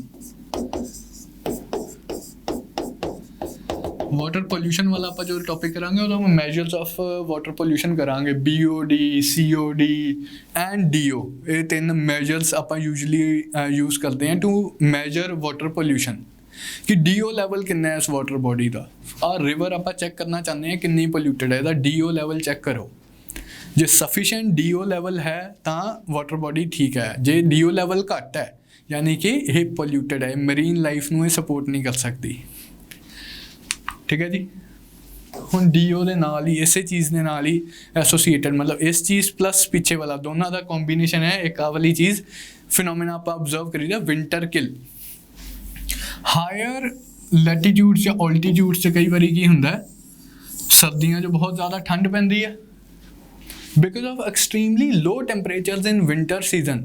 Sometimes the lakes, at least the top surface of the lake gets frozen. And ये ਤੁਹਾਨੂੰ in general पता होना चाहिए कि ਉੱਪਰੋਂ नीचे ਇਹ ਫਰੀਜ਼ਿੰਗ ਸਟਾਰਟ ਹੁੰਦੀ ਹੈ। ਸਭ ਤੋਂ ਪਹਿਲਾਂ ਟੌਪ ਲੇਅਰ ਫਰੀਜ਼ ਹੁੰਦੀ ਹੈ, ਫਿਰ ਨੀਚੇ ਮੂਵ ਕਰਦੀ ਹੈ ਐਂਡ ਜ਼ਿਆਦਾ ਨੀਚੇ ਮੂਵ ਕਰ ਨਹੀਂ ਪਾਉਂਦੀ, ਨੀਚੇ ਪਾਣੀ ਹੀ ਐਗਜ਼ਿਸਟ ਕਰਦਾ ਹੈ। ਰੀਜ਼ਨ ਬੀਇੰਗ ਕਿਉਂਕਿ ਵੰਸ ਇੱਥੇ ਆਈਸ ਬਣ ਗਈ, ਇੱਕ ਲੇਅਰ ਆਫ ਆਈਸ ਬਣ ਗਈ ਹੈ ਟੌਪ 'ਤੇ, ਉਹ ਸਨਲਾਈਟ ਨੂੰ ਬਲੌਕ ਕਰ ਦੂਗੀ ਜਾਂ ਅਦਰਵਾਈਜ਼ ਜੇ ਵੈਰੀ ਲੋ ਟੈਂਪਰੇਚਰ ਵੀ ਐਗਜ਼ਿਸਟ ਕਰ ਰਿਹਾ ਉਸ ਲੋ ਟੈਂਪਰੇਚਰ ਨੂੰ ਵੀ ਬਲੌਕ ਕਰ ਦੂਗੀ because ice is a bad conductor of heat.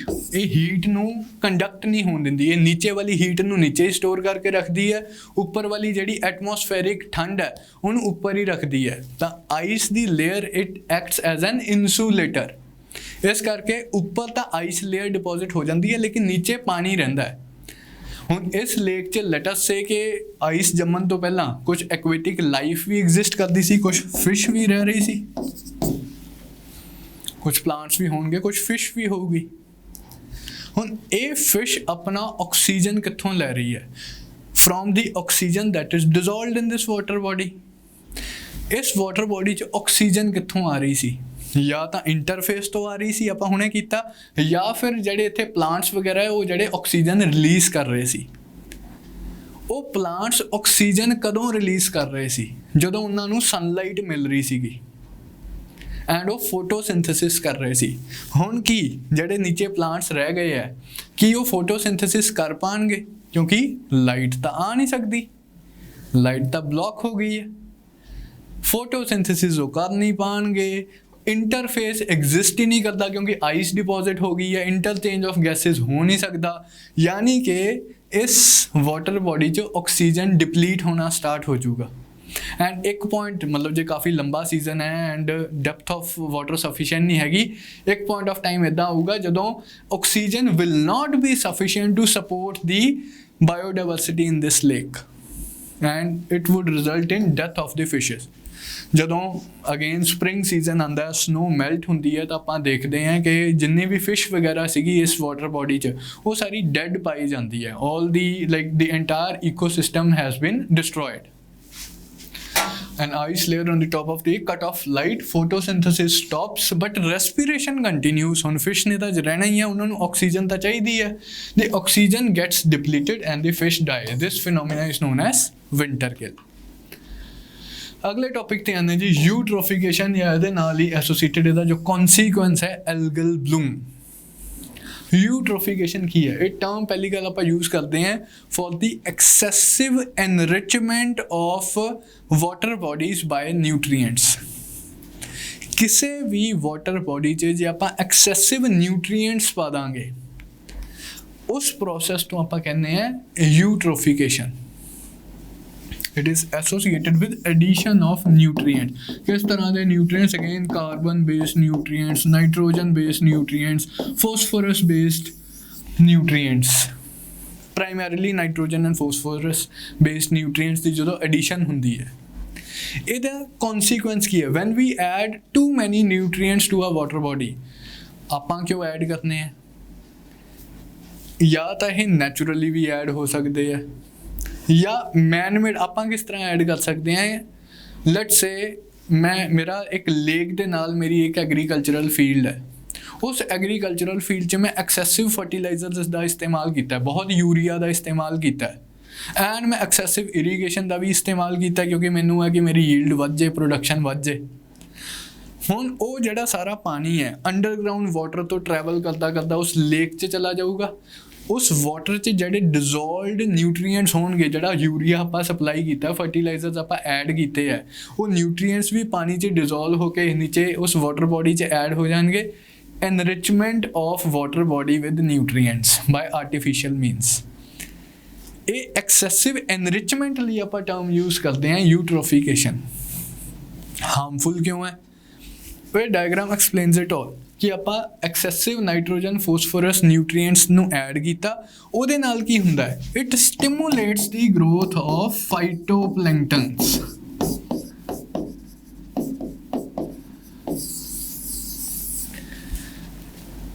एक्सैसिव growth excessive nutrients नाल की होया it stimulates the growth of phytoplanktons excessive phytoplanktons हो जाते हैं एंड फाइटोप्लैंक्टन्स मतलब basically a kind of blue green algae cyanobacteria या फिर एल्गे ही हुंदा एंड एल्गी की करता है पूरी लेक दी सरफेस ते एक ग्रीन लेयर डिपॉजिट करवा दिंदा जिन्हों आपां एल्गल ब्लूम कहने हैं अगेन लेक दी सरफेस ते जब पूरा ग्रीन लेयर डिपॉजिट हो जाएगी वाटर ब्लॉक हो जाएगा water will not sunlight block हो जाएगी sunlight will not be able to penetrate the depth of the water body it will lead to death of the fish it will lead to death of the fish हुण ये dead fish eco दम जे सारी fish मरना start कर देनगियां तां ये dead fish कित्थे deposit होणगियां ये नीचे बेस ऑफ द लेक ते डिपॉजिट होणगियां हुण इस डेड फिश नूं डीकंपोज करना है पहलां तां थोड़ी फिश मर रही सी कुछ नवी फिश पैदा हो रही सीगी तां एक इक्विलिब्रियम जिहा चलिया होया सी कि एक बैलेंस मेनटेन्ड सीगा हुण because of eutrophication because of algal bloom इको दम सारी फिश डाई करना स्टार्ट कर रही है इस करके हुण ये सारी जिहड़ी डेड फिश है डीकंपोज भी की जाऊगी डीकंपोजिशन नाल की होगा ऑक्सीजन फर्दर डिप्लीट हो जाऊगी एक तो पहले ही ऑक्सीजन घट सी क्योंकि फोटोसिंथेसिस नहीं हो रही क्योंकि एल्गी ने पूरा ब्लॉक किया होया सनलाइट नूं नीचे वाले लैवल्स तक सनलाइट आ ही नहीं रही है नीचे वाले लैवल्स से सरफेस नूं छड्ड के होर किते फोटोसिंथेसिस हो ही नहीं रही है ऑक्सीजन पहला ही घट है उपरों डीकंपोजिशन भी हो रही है डीकंपोजिशन नाल भी ऑक्सीजन डिप्लीट हो रही है आपां हुणे पिछे डिस्कशन की थी तो इस लेक दी इस वाटर बॉडी दी पूरी प्रोडक्टिविटी ही खराब हो जाती है पहला तो एक्सैसिव ग्रोथ ऑफ एल्गी हो जाता है एक्सैसिव ग्रोथ ऑफ प्लांट वेजिटेशन हो जाती है उहदे नाल सनलाइट पूरी ब्लॉक हो जाती है sufficient oxygen is not available for the fish and moreover it leads to decomposition increased decomposition activity which further depletes oxygen level this condition is known as eutrophication eutrophication algal bloom I guess terms मोटियां मोटियां clear है थोड़ा जा read out कर लेने excessive richness of nutrients particularly nitrates and phosphates naturally या फिर artificially in a lake और any other water body frequently due to run off from land fertilize आप हुणे मैं एग्जांपल दी is known as eutrophication algal blooms इस तरह like पूरी दी पूरी वाटर बॉडी ही एल्गी नाल कवर्ड है हार्मफुल एल्गल ब्लूम भी आप टर्म यूज करते हैं दिल्ली is the consequence of eutrophication हुंदा की है फाइटोप्लैंक्टन्स मतलब एल्गी या blue green bacteria they thrive on the excessive nutrients phytoplanktons दी ग्रोथ हुंदी है and their population explosion takes place excess of everything is bad ecosystem अपने आप ना बैलेंस मेंटेन नहीं कर पाता which leads to degradation of the biodiversity and covers almost entire surface of the water. This condition is known as algal bloom. Oxygen is replenished by the photosynthetic aquatic plants, but now those aquatic plants cannot get the sunlight because algal bloom restricts the penetration of sunlight, resulting in death of aquatic plants. ओदा consequence की है कि oxygen दी replenishment नहीं हो पा रही ਹੁਣ ਉਹਦਾ ਫਰਦਰ ਕਨਸੀਕੁਐਂਸ ਕੀ ਹੈ prime small fish they are not able to get sufficient oxygen and they get deprived and get killed ਤਾਂ ਪੂਰੀ ਐਕੁਆਟਿਕ ਫੂਡ ਚੇਨ ਹੀ ਉਹਦੇ ਨਾਲ ਇਫੈਕਟ ਹੋ ਜਾਂਦੀ ਹੈ ਡੀਕੰਪੋਜੀਸ਼ਨ ਐਕਟੀਵਿਟੀ ਨਾਲ ਫਰਦਰ ਡਿਪਲੇਸ਼ਨ ਹੋ ਜਾਂਦੀ ਹੈ ਆਲਰੇਡੀ ਆਪਾਂ ਸਾਰੇ ਪੁਆਇੰਟ ਇਹ ਮੈਂ ਤੁਹਾਨੂੰ ਡਿਸਕ੍ਰਾਈਬ ਕਰਤੇ ਹੈ ਕੋਸਟਲ ਰੀਜਨਸ 'ਚ ਇਸੇ यूट्रोफिकेशन वाले फिनोमेना ਲਈ ਆਪਾਂ ਕਈ ਵਾਰੀ ਟਰਮ ਯੂਜ਼ ਕਰਦੇ ਹੈ ਰੈੱਡ ਟਾਈਡਸ ਉਹਨੇ ਥੋੜਾ ਜਿਹਾ ਮਿਸਨੋਮਰ ਟਰਮ ਹੈ ਆਪਾਂ ਬੋਲੀ ਦਾ ਜ਼ਰੂਰ ਹੈ ਰੈੱਡ ਟਾਈਡਸ ਪਰ ਜ਼ਰੂਰੀ ਨਹੀਂ ਹੈ ਕਿ ਇਹ ਜਿਹੜੇ ਟਾਈਡਸ ਹੈ ਹਮੇਸ਼ਾ ਰੈੱਡ ਹੀ ਹੋਣ ਜਿਵੇਂ ਆਹ ਇਮੇਜ ਦੇਖੋ ਕੋਸਟਲ ਏਰੀਆ 'ਚ ਆਹ ਵਾਲਾ ਜਿਹੜਾ ਪੋਰਸ਼ਨ ਹੈ ਰੈਡਿਸ਼ ਜੇ ਕਲਰ ਦਾ ਆਪਾਂ ਨੂੰ ਨਜ਼ਰ ਆ ਰਿਹਾ ਹੈ ਹੁਣ ਇਹ ਬੈਕਟੀਰੀਆ 'ਤੇ ਡਿਪੈਂਡ ਕਰਦਾ ਕਿਸ ਤਰ੍ਹਾਂ ਦਾ ਬੈਕਟੀਰੀਆ ਜੇ ਐਲਗੀ ਹੈ ਤਾਂ ਉਹ ਗ੍ਰੀਨ ਕਲਰ ਦਾ ਹੋਊਗਾ ਰੈੱਡ ਕਲਰ ਦਾ ਬੈਕਟੀਰੀਆ ਕਿਸ ਕਲਰ ਦਾ ਬੈਕਟੀਰੀਆ ਕਿਸ ਤਰ੍ਹਾਂ ਦੇ ਨਿਊਟਰੀਐਂਟਸ ਹੈ ਉਸ 'ਤੇ ਡਿਪੈਂਡ ਕਰਦਾ ਹੈ ਲੇਕਿਨ ਇਨ ਐਨੀ ਕੇਸ ਜੇ ਇੱਦਾਂ ਹੋ ਰਿਹਾ ਬਲੂ ਤਾਂ ਨਹੀਂ ਹੈਗਾ ਨਾ ਪਾਣੀ ਦਾ ਬਲੂ ਹੁੰਦਾ ਤਾਂ ਬਲੂ ਹੈ ਪਾਣੀ ਹੈ ਤਾਂ ਇਹ ਚੀਜ਼ ਰਿਪਰੈਜ਼ੈਂਟ ਕਰਦੀ ਹੈ ਮੈਰੀਨ ਪੋਲਿਊਸ਼ਨ ਨੂੰ, ਇਹ ਚੀਜ਼ ਰਿਪਰੈਜ਼ੈਂਟ ਕਰਦੀ ਹੈ ਡੀਗ੍ਰੇਡਡ ਐਕੁਆਟਿਕ ਈਕੋਸਿਸਟਮ ਨੂੰ। ਤੇ ਇਹਦੇ ਲਈ ਆਪਾਂ ਟ੍ਰੈਡੀਸ਼ਨਲੀ ਟਰਮ ਯੂਜ਼ ਕਰਦੇ ਸੀ ਰੈਡ ਟਾਈਡਸ, ਅੱਜ ਕੱਲ੍ਹ ਇਸ ਟਰਮ ਨੂੰ ਅਵੋਇਡ ਕੀਤਾ ਜਾਂਦਾ ਹੈ, ਆਪਾਂ ਐਲਗਲ ਬਲੂਮ ਹੀ ਟਰਮ ਯੂਜ਼ ਕਰਨਾ ਪ੍ਰੈਫਰ ਕਰਦੇ ਹਾਂ। लेकिन पुराने टाइम तो चले आ रहा है red tide zone of the oceans. तो ओशियनिक एरिया से यूट्रोफिकेशन करके या पोल्यूशन करके या एक्सेसिव न्यूट्रीएंट एडिशन करके टॉक्सिक कैमिकल्स की एडिशन करके जिहड़ी कंडीशन जनरेट होंदी है उन्होंने आपां रेड टाइड्स कहने। इफैक्ट्स की है हुण यूट्रोफिकेशन दे, मतलब मेरे हिसाब नाल ये तां अंडरस्टूड ही होणगे हुण तुहानूं जे तुहानूं प्रोसैस ऑफ यूट्रोफिकेशन समझ आ गया। Loss of freshwater lakes, aquatic ecosystem gets converted into marshy ecosystem. Marshy ecosystem in general, like in turn, gets converted into terrestrial ecosystem. हौली पूरा lake ही destroy हो जाता है, filled with sediments, filled with terrestrial life forms हो जाता है। Of course J nature of ecosystem change कर रहा है, एक्वेटिक टू मार्श टू टैरेस्ट्रीयल हो रहा है, ਉਹਦੇ ਨਾਲ ਨਵੀਆਂ ਸਪੀਸ਼ੀਜ਼ ਵੀ ਆਣਗੀਆਂ, ਨਿਊ ਸਪੀਸ਼ੀਜ਼ ਦੀ ਇਨਵੇਜਨ ਹੋਊਗੀ। ਟੈਰੈਸਟਰੀਅਲ ਸਪੀਸ਼ੀਜ਼ ਨੂੰ ਲੱਗੂਗਾ ਕਿ ਅਸੀਂ ਇੱਥੇ ਵੀ ਜਾ ਕੇ ਸੈਟਲ ਹੋ ਜਾਈਏ, ਉਹ ਜਿਹੜੀਆਂ ਇਕੋਟੋਨ ਵਾਲੀਆਂ ਸਪੀਸ਼ੀਜ਼ ਆ ਉਹਨਾਂ ਨੂੰ ਲੱਗੂਗਾ ਕਿ ਅਸੀਂ ਇੱਥੇ ਜਾ ਕੇ ਸੈਟਲ ਹੋ ਜਾਈਏ। ਤਾਂ ਨਿਊ ਸਪੀਸ਼ੀਜ਼ ਇਨਵੇਡ ਕਰਦੀਆਂ ਉਸ ਰੀਜਨ ਨੂੰ। ਦ ਨੇਚਰ ਆਫ ਇਕੋਸਿਸਟਮ ਚੇਂਜਿਸ। ਹੁਣ ਇੰਨੀ ਜ਼ਿਆਦਾ ਡੀਕੰਪੋਜੀਸ਼ਨ ਵਗੈਰਾ ਹੋ ਰਹੀ ਹੈ, ਐਕਸੈਸਿਵ ਗਰੋਥ ਆਫ ਐਲਗੀ ਵਗੈਰਾ ਹੋ ਰਿਹਾ ਹੈ, ਤਾਂ ਉਹਦੇ ਨਾਲ ਕੁਛ ਐਲਗੀ ਵਗੈਰਾ ਕੁਛ ਬੈਕਟੀਰੀਆ ਟੌਕਸਿਕ ਕੈਮੀਕਲਸ ਵੀ ਰਿਲੀਜ਼ ਕਰਦੇ ਆ, ਟੌਕਸਿਨਸ ਵੀ ਰਿਲੀਜ਼ ਕਰਦੇ ਆ, that increases the toxicity. Loss of coral reefs. Coral reefs ਆਪਾਂ ਕੀਤਾ ਸੀ ਕੋਈ ਵੀ ਚੀਜ਼ ਜਿਹੜੀ ਟਰਬਿਡਿਟੀ ਜਾਂ ਡਿਸਟਰਬੈਂਸ ਵਧਾਉਂਦੀ ਹੈ ਇੱਕ ਕੋਸਟਲ ਇਕੋਸਿਸਟਮ ਦਾ, ਉਹ ਕੋਰਲ ਰੀਫਸ ਨੂੰ ਡਿਸਟਰੋਏ ਕਰਦੀ ਹੈ। ਭਾਵੇਂ ਉਹ ਸਾਈਕਲੋਨਸ ਹੋਣ, ਭਾਵੇਂ ਉਹ ਮੈਰੀਨ ਪੋਲਿਊਸ਼ਨ ਹੋਵੇ, ਭਾਵੇਂ ਉਹ ਐਕਸੈਸਿਵ ਨਿਊਟਰੀਐਂਟਸ ਕਿਉਂ ਨਾ ਹੋਣ, ਤੇ ਭਾਵੇਂ ਉਹ ਐਕਸੈਸਿਵ ਐਲਗੀ ਕਿਉਂ ਨਾ ਹੋਵੇ। ਇਹ ਸਾਰੀਆਂ ਚੀਜ਼ਾਂ ਕੋਰਲ ਰੀਫਸ ਵਾਸਤੇ ਹਾਰਮਫੁਲ ਹੈ, ਕਿਉਂਕਿ ਲਾਈਕ ਉਹਨਾਂ ਦੀ ਕੋਰਲ ਪੋਲਿਪਸ ਦੀ existence is dependent on obtaining food, and ਉਹ ਜਿਹੜੀ ਟਰਬਿਡਿਟੀ ਛੋਟੇ ਪਾਰਟੀਕਲਸ ਆ ਫਾਈਟੋਪਲੈਂਕਟਨਸ ਵਗੈਰਾ ਉਹ ਬਲੌਕ ਕਰ ਦਿੰਦੇ ਆ ਉਹਨਾਂ ਦੇ ਮਾਊਥ ਨੂੰ। ਤਾਂ it leads to ultimately leads to loss of coral reefs as well. ਹੁਣ ਕਿੱਥੇ ਤਾਂ ਸਾਫ਼ ਪਾਣੀ, ਕਿੱਥੇ ਐਡਾ ਗੰਦਾ ਗ੍ਰੀਨ ਕਲਰ ਦਾ ਪਾਣੀ, ਰੈਡ ਕਲਰ ਦਾ ਪਾਣੀ। It affects navigation and of course also affects the tourism. ਕੁਛ ਲੇਕਸ ਐਡੇ ਫੇਮਸ ਹੁੰਦੇ ਆ as tourist sites, but after eutrophication of course ਉੱਥੇ ਕੌਣ ਹੀ ਜਾਣਾ ਪਸੰਦ ਕਰੂਗਾ। ਹੁਣ ਯੂਟ੍ਰੋਫਿਕੇਸ਼ਨ ਨੂੰ ਆਪਾਂ ਚੈੱਕ ਕਿਵੇਂ ਕਰ ਸਕਦੇ ਹਾਂ ਬਈ ਹੋਇਆ ਕਿਵੇਂ ਯੂਟ੍ਰੋਫਿਕੇਸ਼ਨ? ਐਕਸੈਸਿਵ ਇਨਰਿਚਮੈਂਟ ਕਰਕੇ। ਕਿੱਥੋਂ ਆਏ ਆ? ਵਾਟਰ ਪੋਲਿਊਸ਼ਨ ਕਰਕੇ ਆਏ ਆ। ਵਾਟਰ ਪੋਲਿਊਸ਼ਨ ਨੂੰ ਚੈੱਕ ਕਰੋ। ਇੰਡਸਟਰੀਜ਼ ਨੂੰ ਕੋਈ ਐਫਲੂਐਂਸ ਨਾ ਰਿਲੀਜ਼ ਕਰਨ ਦਿਓ। ਐਗਰੀਕਲਚਰਲ ਰਨ ਆਫ ਨੂੰ ਚੈੱਕ ਕਰਨ ਦੀ ਕੋਸ਼ਿਸ਼ ਕਰੋ। ਹੁਣ ਇੰਡਸਟਰੀਜ਼ ਦੇ ਐਫਲੂਐਂਟਸ ਨੂੰ ਤੁਸੀਂ ਈਜ਼ੀਲੀ ਚੈੱਕ ਕਰ ਸਕਦੇ ਹੋ ਕਿ ਉਹਨਾਂ ਨੇ ਇੱਕ ਡਰੇਨ ਲਾਈ ਹੋਈ ਹੈ, ਉਸ ਡਰੇਨ ਤੋਂ ਲਾਈਕ ਡਿਸਚਾਰਜ ਨਾ ਹੋਣ ਦਿਓ, ਪਹਿਲਾਂ ਉਹਨੂੰ ਟਰੀਟ ਕਰੋ, ਉਹਦਾ ਵਾਟਰ ਦਾ ਟੈਂਪਰੇਚਰ ਘੱਟ ਕਰੋ, ਕੂਲ ਡਾਊਨ ਹੋਣ ਦਿਓ, ਐਂਡ ਉਸ ਤੋਂ ਜਿਹੜੇ ਹਾਰਮਫੁਲ ਕੈਮੀਕਲਸ ਆ ਉਹ ਰਿਮੂਵ ਕਰੋ, ਦੈਨ ਵਾਟਰ ਰਿਲੀਜ਼ ਕਰੋ। ਹਾਲਾਂਕਿ ਐਕਸਪੈਂਸਿਵ ਪ੍ਰੋਸੈਸ ਹੈ, ਬਟ ਲਾਈਕ ਕੰਟਰੋਲ ਕਰਨਾ ਥੋੜ੍ਹਾ ਜਿਹਾ ਸੌਖਾ ਹੈ ਇਸ ਚੀਜ਼ ਨੂੰ। Point sources of water pollution ਨੂੰ ਚੈੱਕ ਕਰਨਾ। ਲੇਕਿਨ ਕੁਛ non point sources of water pollution ਵੀ ਹੋ ਸਕਦੇ, ਜਿਵੇਂ ਹੁਣ ਆਪਾਂ ਐਗਰੀਕਲਚਰਲ ਰਨ ਆਫ ਦੀ ਹੀ ਗੱਲ ਕੀਤੀ। ਹੁਣ ਤੁਸੀਂ ਲਾਈਕ ਰਿਵਰ ਦੇ ਅਰਾਊਂਡ ਦੀਵਾਰ ਤਾਂ ਬਣਾ ਨਹੀਂ ਸਕਦੇ, ਜਾਂ ਹਰੇਕ ਫਾਰਮਰ ਨੂੰ ਤਾਂ ਕਹਿ ਨਹੀਂ ਸਕਦੇ ਕਿ ਯਾਰ ਤੂੰ ਆਪਦਾ ਰਨ ਆਫ ਚੈੱਕ ਕਰਨਾ ਕਿ ਪਾਣੀ ਕਿੱਥੇ ਜਾ ਰਿਹਾ। ਜਾਂ ਗਰਾਊਂਡ ਵਾਟਰ 'ਚ ਵੀ ਤੁਸੀਂ ਇੱਕ ਡਾਈਕ ਬਣਾਈ ਹੋਈ ਹੈ, ਇੱਕ ਅੰਡਰਗਰਾਊਂਡ ਦੀਵਾਰ ਬਣਾਈ ਹੋਈ ਹੈ ਜਿਹੜੀ ਗਰਾਊਂਡ ਵਾਟਰ ਦੇ ਫਲੋ ਨੂੰ ਵੀ ਚੈੱਕ ਕਰ ਰਹੀ ਹੈ। ਉਹ ਤਾਂ ਹੁਣ ਇਨ ਜਨਰਲ ਪਾਣੀ ਫਲੋ ਕਰ ਰਿਹਾ। ਉਹਦੇ ਲਈ ਤਾਂ ਆਪਾਂ ਕੀ ਕਰ ਸਕਦੇ ਹਾਂ? ਉਹਦੇ ਲਈ ਆਪਾਂ ਰਾਈਪੇਰੀਅਨ ਬਫਰ ਬਣਾ ਸਕਦੇ ਹਾਂ। ਸਭ ਤੋਂ ਪਹਿਲਾਂ ਤਾਂ ਆਪਾਂ ਨੂੰ ਕੋਸ਼ਿਸ਼ ਕਰਨਾ ਚਾਹੀਦਾ ਕਿ ਆਪਾਂ ਲੈਸ ਫਰਟੀਲਾਈਜ਼ਰਸ ਦਾ ਇਸਤੇਮਾਲ ਕਰੀਏ।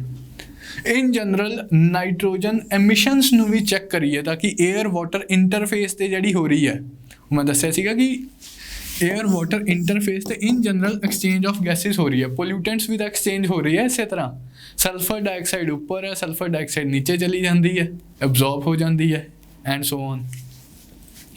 ਤਾਂ ਆਪਾਂ ਇਨ ਜਨਰਲ ਨਾਈਟ੍ਰੋਜਨ ਐਮਿਸ਼ਨਸ ਨੂੰ ਚੈੱਕ ਕਰੀਏ, ਕਿਉਂਕਿ ਨਾਈਟ੍ਰੋਜਨ ਕੰਪਾਊਂਡਸ ਪ੍ਰਾਈਮਰੀਲੀ ਰਿਸਪੌਂਸੀਬਲ ਹੈ ਯੂਟ੍ਰੋਫਿਕੇਸ਼ਨ ਲਈ। ਜਾਂ ਜਿਹਦੀ ਮੈਂ ਮੇਨ ਗੱਲ ਕਰ ਰਿਹਾ ਸੀ ਕਿ ਐਗਰੀਕਲਚਰਲ ਰਨ ਆਫ ਦਾ ਆਪਾਂ ਕੀ ਕਰੀਏ? ਆਪਾਂ ਰਾਈਪੇਰੀਅਨ ਬਫਰ ਬਣਾ ਸਕਦੇ ਹਾਂ। ਫੋਟੋ ਨਹੀਂ ਲਾਈ ਮੈਂ। ਰਾਈਪੇਰੀਅਨ ਬਫਰ ਕੀ ਹੈ? ਇਹੀ ਆਪਣੀ ਲੇਕ ਹੈ, ਤਾਂ ਥਾਂ ਘੱਟ ਸੀ, ਲੈਟਸ ਸੇ ਕਿ ਆ ਮੇਰਾ ਖੇਤ ਹੈ, ਇੱਥੇ ਮੈਂ ਕਰ ਰਹੇ ਹਾਂ ਐਗਰੀਕਲਚਰ ਐਂਡ ਇੱਥੇ ਮੈਂ ਦਬਾ ਕੇ ਕਰ ਰਹੇ ਹਾਂ ਇਰੀਗੇਸ਼ਨ ਵਗੈਰਾ, ਜੋ ਵੀ ਆਪਾਂ ਐਕਸੈਸਿਵ ਮੈਂ ਯੂਰੀਆ ਵੀ ਇਸਤੇਮਾਲ ਕਰ ਰਹੇ ਹਾਂ, ਮੈਂ ਐਕਸੈਸਿਵ ਇਰੀਗੇਸ਼ਨ ਵੀ ਕਰ ਰਹੇ ਹਾਂ। ਹੁਣ ਹਰੇਕ ਇਕੱਲੇ ਬੰਦੇ ਨੂੰ ਤਾਂ ਕੰਟਰੋਲ ਕਰਨਾ ਔਖਾ ਹੈ, ਬਟ ਲਾਈਕ ਇਸ ਵਾਟਰ ਬੋਡੀ ਨੂੰ, ਇਸ ਲੇਕ ਨੂੰ, ਇਸ ਰਿਵਰ ਨੂੰ ਮੈਂ ਕਿਵੇਂ ਪ੍ਰੋਟੈਕਟ ਕਰ ਸਕਦਾ ਹਾਂ ਯੂਟ੍ਰੋਫਿਕੇਸ਼ਨ ਤੋਂ। ਮੈਂ ਇੱਥੇ ਇੱਕ ਬਫਰ ਜ਼ੋਨ ਕ੍ਰੀਏਟ ਕਰ ਦਿੰਦਾ, ਇੱਥੇ ਕੁਝ ਟਰੀਜ਼ ਵਗੈਰਾ ਗਰੋ ਕਰ ਦਿੰਦਾ, ਕੁਝ ਬੁਸ਼ਿਜ਼ ਵਗੈਰਾ ਗਰੋ ਕਰ ਦਿੰਦਾ, ਕੁਝ ਵੈਜੀਟੇਸ਼ਨ ਵਗੈਰਾ ਟਫ ਵੈਜੀਟੇਸ਼ਨ ਇੱਥੇ ਮੈਂ ਗਰੋ ਕਰ ਦਿੰਦਾ, ਜਿਹੜਾ ਕਿ ਕੀ ਕਰਦੀ ਹੈ, ਇੱਥੋਂ ਜਿਹੜਾ ਰਨ ਆਫ ਆ ਰਿਹਾ ਉਸ ਰਨ ਆਫ ਨੂੰ ਆਪਣੀਆਂ ਰੂਟ ਜ਼ੋਨ 'ਚ ਟਰੈਪ ਕਰ ਲੇ। The water is trapped here only, the nutrients are trapped here only, so that even if runoff takes place, it does not lead to enrichment of the water body. Clear है जी? तो इस चीज़ ਨੂੰ ਆਪਾਂ ਕਹਿੰਦੇ ਹਾਂ riparian buffer, कि एक aquatic water body ਦੇ ਕੇਸ 'ਚ ਆਪਾਂ ਇੱਕ ਬਫਰ ਜ਼ੋਨ ਕ੍ਰੀਏਟ ਕਰਤਾ ਤਾਂ ਕਿ ਡਾਇਰੈਕਟ ਐਡੀਸ਼ਨ ਆਫ ਵਾਟਰ ਨਾ ਹੋਵੇ, ਪਹਿਲਾਂ ਇੱਥੇ ਬ੍ਰੇਕ ਲੱਗੇ, ਉਹਦੇ ਨਾਲ ਵਾਟਰ ਦੀ ਸਪੀਡ ਵੀ ਘੱਟ ਹੋ ਜੂਗੀ, ਉਹਦੇ ਨਾਲ ਨਿਊਟ੍ਰੀਐਂਟਸ ਵੀ ਸੈਟਲ ਡਾਊਨ ਹੋ ਜਾਣਗੇ, ਜੇ ਕੋਈ ਟੌਕਸਿਕ ਕੈਮੀਕਲਸ ਵਗੈਰਾ ਵੀ ਪ੍ਰੈਜ਼ੈਂਟ ਉਹ ਵੀ ਇੱਥੇ ਹੀ ਅਬਜ਼ੌਰਬ ਹੋ ਜਾਣਗੇ ਰੂਟ ਜ਼ੋਨ 'ਚ, ਐਂਡ ਵਾਟਰ ਬੋਡੀ ਆਪਣੀ ਸੇਫ ਰਹੂਗੀ। ਬਫਰ ਜ਼ੋਨਸ ਕ੍ਰੀਏਟ ਕਰਤੇ, ਠੀਕ ਹੈ ਜੀ। ਤਾਂ ਇਹ ਆਪਾਂ ਕਵਰ ਕੀਤਾ ਯੂਟ੍ਰੋਫਿਕੇਸ਼ਨ ਵਾਲਾ process, very important from your exam point of view and otherwise also from the conservation of biodiversity and environment, very important aspect that you should know. ਤਾਂ that is all as far as today's class is concerned. ਅੱਜ class ਥੋੜੀ ਜਿਹੀ ਛੋਟੀ ਸੀਗੀ, sorry for that. tomorrow we are going to have a very long class, ਆਪਾਂ ਕਾਫੀ ਸਾਰੇ important topics will be covering in tomorrow's class, so please revise whatever we have done today and also whatever we have done in the previous classes. That's all from my side. Thank you.